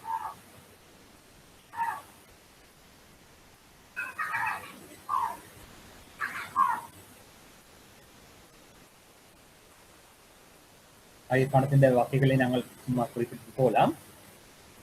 பணத்தின் வகைகள் என்று சொல்லி பார்க்கின்ற பொழுது ஒடுங்கிய பணத்தை நாங்கள் M1 என்று சொல்லி அழைக்கலாம். அதே போல விரிந்த பணத்தை நாங்கள் M2 அழைக்கலாம். ஒன்றிணைக்கப்பட்ட பண நிரம்பல M2B என்று போட்டு அழைக்கலாம். M4 வந்து அதி விரிந்த பணம் என்று சொல்லி குறிப்பிடலாம். பண நிரம்பல் தெரியும் உங்களுக்கு. ஒரு குறிப்பிட்ட காலப்பகுதியில பொதுமக்கள் இந்த உலகத்தில் இருக்கிற மொத்த பணத்தை நாங்கள் பண நிரம்பல் என்று சொல்லி அழைக்கலாம். நினைக்கொள்ளுமோ, அரசு வங்கி தவிர பொதுமக்கள் என்ற கையில் உள்ள பணமும் பொதுமக்களின் பெயரில் வங்கியில் உள்ள வைப்பத்தை நாங்கள் சொல்றது பண நிரம்பல் என்று சொல்லி அழைக்க வேணும். முக்கியமான விடயம் இங்க பண நிரம்பலுக்குள்ள அரசாங்கத்தினதும் வங்கிகளினது பணமும் உள்ளடக்க கூடாது. இந்த மணி சப்ளைக்குள்ள என்னன்னு சொன்னா, மணி சப்ளைக்குள்ள வந்து அரசு வங்கி தவிர பொதுமக்களினுடைய கையில் உள்ள பணமும் அதே வேளையில வந்து பொதுமக்களின் பெயரில் வங்கிகளில் உள்ள வைப்பத்தான் நாங்க சொல்றது பண நிரம்பல் சொல்லி அழைக்க வேண்டும். இந்த பணத்துல வந்து இந்த பண நிரம்பலை நாங்கள் பல்வேறுபட்ட வகையாக பிரிக்கலாம். ஒன்று சொல்லலாம், நாங்கள் ஒடுங்கிய பண நிரம்பல் சொல்லி அழைக்கலாம். குறுகிய பண நிரம்பல் M1 சொல்லி அழைக்கலாம். அப்ப M1 சொல்லி அழைக்கணும்னு சொன்ன பிள்ளைகள் நெரோ மணி என்று சொல்லி அழைப்போம். நாங்களே வந்து M1 நெரோ மணி, குறுகிய பணம் சொல்லி அழைக்கலாம். இந்த குறுகிய பணத்தை பார்த்தால் தெரியும், இந்த பொதுமக்களின் கையில் உள்ள சட்டமுறை பணம் தெரியும் உங்களுக்கு, டோக்கன் மணி என்று சொல்லுவாங்க. பொதுமக்களின் கையில் உள்ள சட்டமுறை பணம், தாளுலக நாணயங்களையும் பொதுமக்களின் பெயரில் வணிக வங்கிகளிடமுள்ள கேள்வி வைப்புகளை நாங்கள் சொல்லுவோம். நாங்கள் நெரோ மணி என்று சொல்லுவோம். நல்ல குறுகிய பண நிரம்பல் என்று சொல்லி அழைக்கலாம். ஆகவே பண நிரம்பல் என்ற வகையை பற்றி கேட்டால் நீங்கள் சொல்லக்கூடிய மாதிரி இருக்க வேண்டும். ஆகவே குறுகிய பண நிரம்பல் என்பது பொதுமக்களின் கையில் உள்ள பணமும், அதாவது தாளுலக நாணயங்களும் பொதுமக்களின் பேரில் வணிக வங்கிகளில் உள்ள டிமாண்ட் டிபாசிட் நாங்க சொல்றது வந்து குறுகிய பண நிரம்பல் அழைப்போம். குறுகிய பண நிரம்பல் அழைப்போம். அதாவது அரசு வங்கி தவிர பொதுமக்களின் கைகளில் உள்ள தாள் உலோக நாணயங்களையும் பொதுமக்களின் பெயரில் உள்ள பொதுமக்களின் பெயரில் வணிக வங்கிகளில் உள்ள கேள்வி வைப்புகளை நாங்கள் குறுகிய பண நிரம்பல் என்று சொல்லி அழைக்கின்றோம். narrow money supply என்று சொல்லி அழைக்கின்றோம். எனவே M1 equal narrow money. M1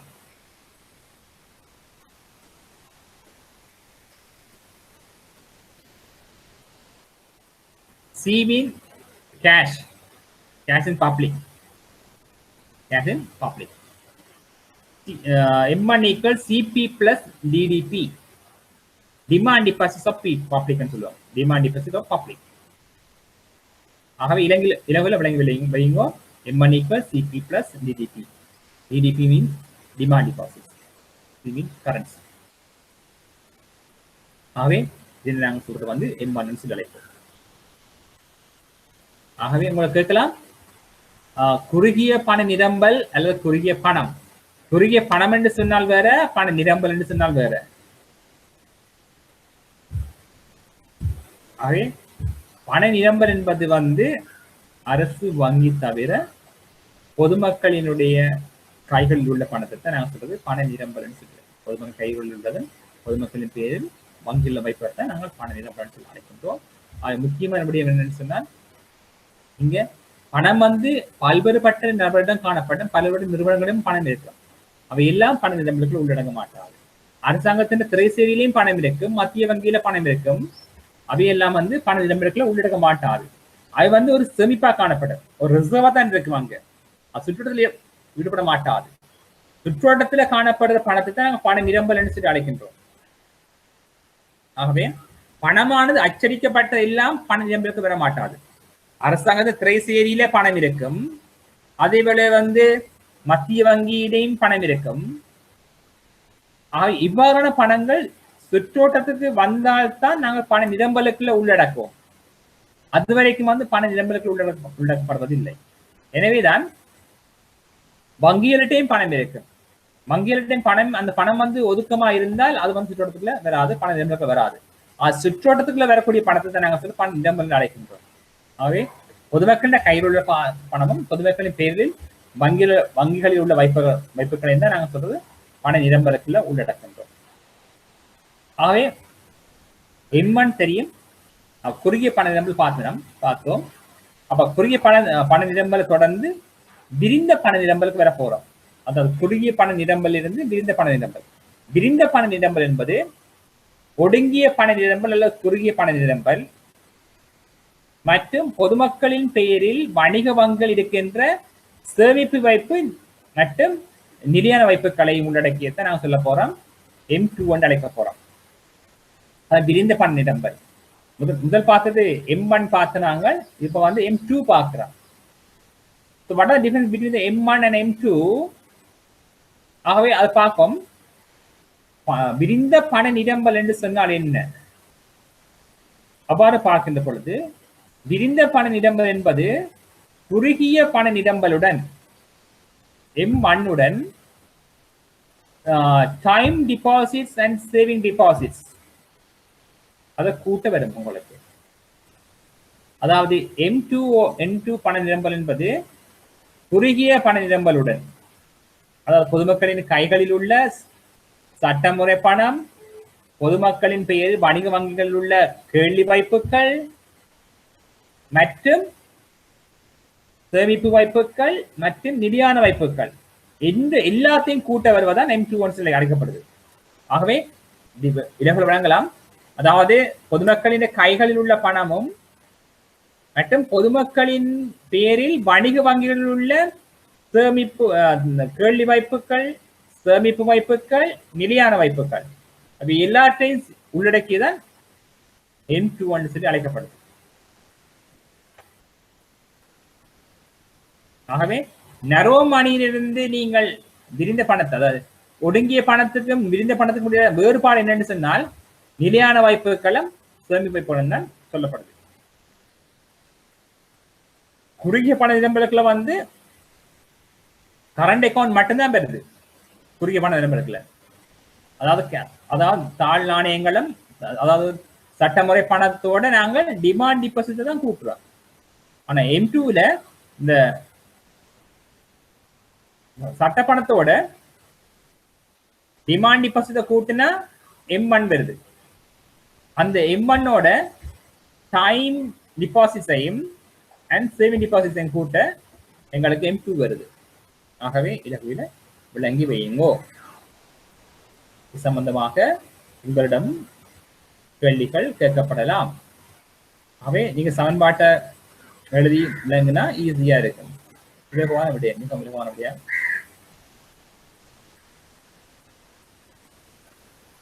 ஆகவே இது தொடர்பாக மேலதிகமாக உங்களுக்கு சந்தேகங்கள் இருந்தால் நீங்கள் தெரிவித்துக் கொள்ளுங்கள்.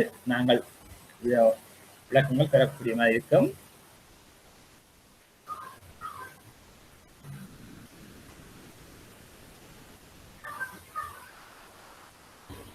ஆகவே மேலதிகமாக நீங்கள் உங்களுக்கு சந்தேகங்கள் ஏதாவது கேள்விகள் இருந்தால் நீங்கள் செட் பாக்ஸில் வந்து தெரிவிக்கலாம், அல்லது எதிரும் வகுப்புகளை நீங்கள் தெரிவிப்பதன் ஊடாக நாங்கள் உங்களுக்கு மேலதிக விளக்கங்களை தெரிவிக்கக்கூடிய மாதிரி காணப்படும். ஆகவே மிகவும் இலகுவான விடயம், இலகுவான பாடம். இந்த பாடம் வந்து எல்லா துறைகளுக்கும் முக்கியத்துவமாக காணப்படும். ஈவன் இந்த இன்ஜினியரிங் படிக்கிற மாணவர்களுக்கும் எக்கானமிக்ஸ் வந்து ஒரு பாடமாக காணப்படுது. அதே போல இந்த அக்ரோ எக்கானமிக்ஸ் இருக்குது. ஆகவே உங்களுக்கு இந்த பாடமானது எல்லா துறைகளுக்கும் ஒரு பொதுவான பாடமாக காணப்படுறபடியால வந்து நீங்கள் இலகுவில விளங்கிக் கொள்ளுங்க. அதாவது அல்லது வந்து நீங்க என்ன கோர்ஸ் செய்ய போறோம்னாலும் இந்த பாடம் வந்து முக்கியமா வரும், எல்லாருக்கும் காமனா வரும். ஈவன் WTO CAMO ACCO செய்ய போய்க்கேன் இந்த பாடம் வந்து ஒரு முக்கியமான பாடமாக வரும். ஆகவே நாங்கள் இது வந்து மிகவும் இலகுவான பாடம். ஏன்னு சொன்னா எங்கட சுத்தி இருக்கிறது எல்லாமே எக்கானமிக்ஸ் தான். அது எக்கானமிக்ஸ் நாங்கள் இருக்கிறோம், அந்த சூழலாம் நாங்கள் இருக்கிறோம். ஆகவே இது நீங்க பாடமாக விடயமே இல்லை, இலகுவில வந்து விளங்கி நடைமுறை சம்பந்தப்பட்ட விடயங்களோட விளங்கி வச்சிருந்தா இலகுவானதாக இருக்கும்.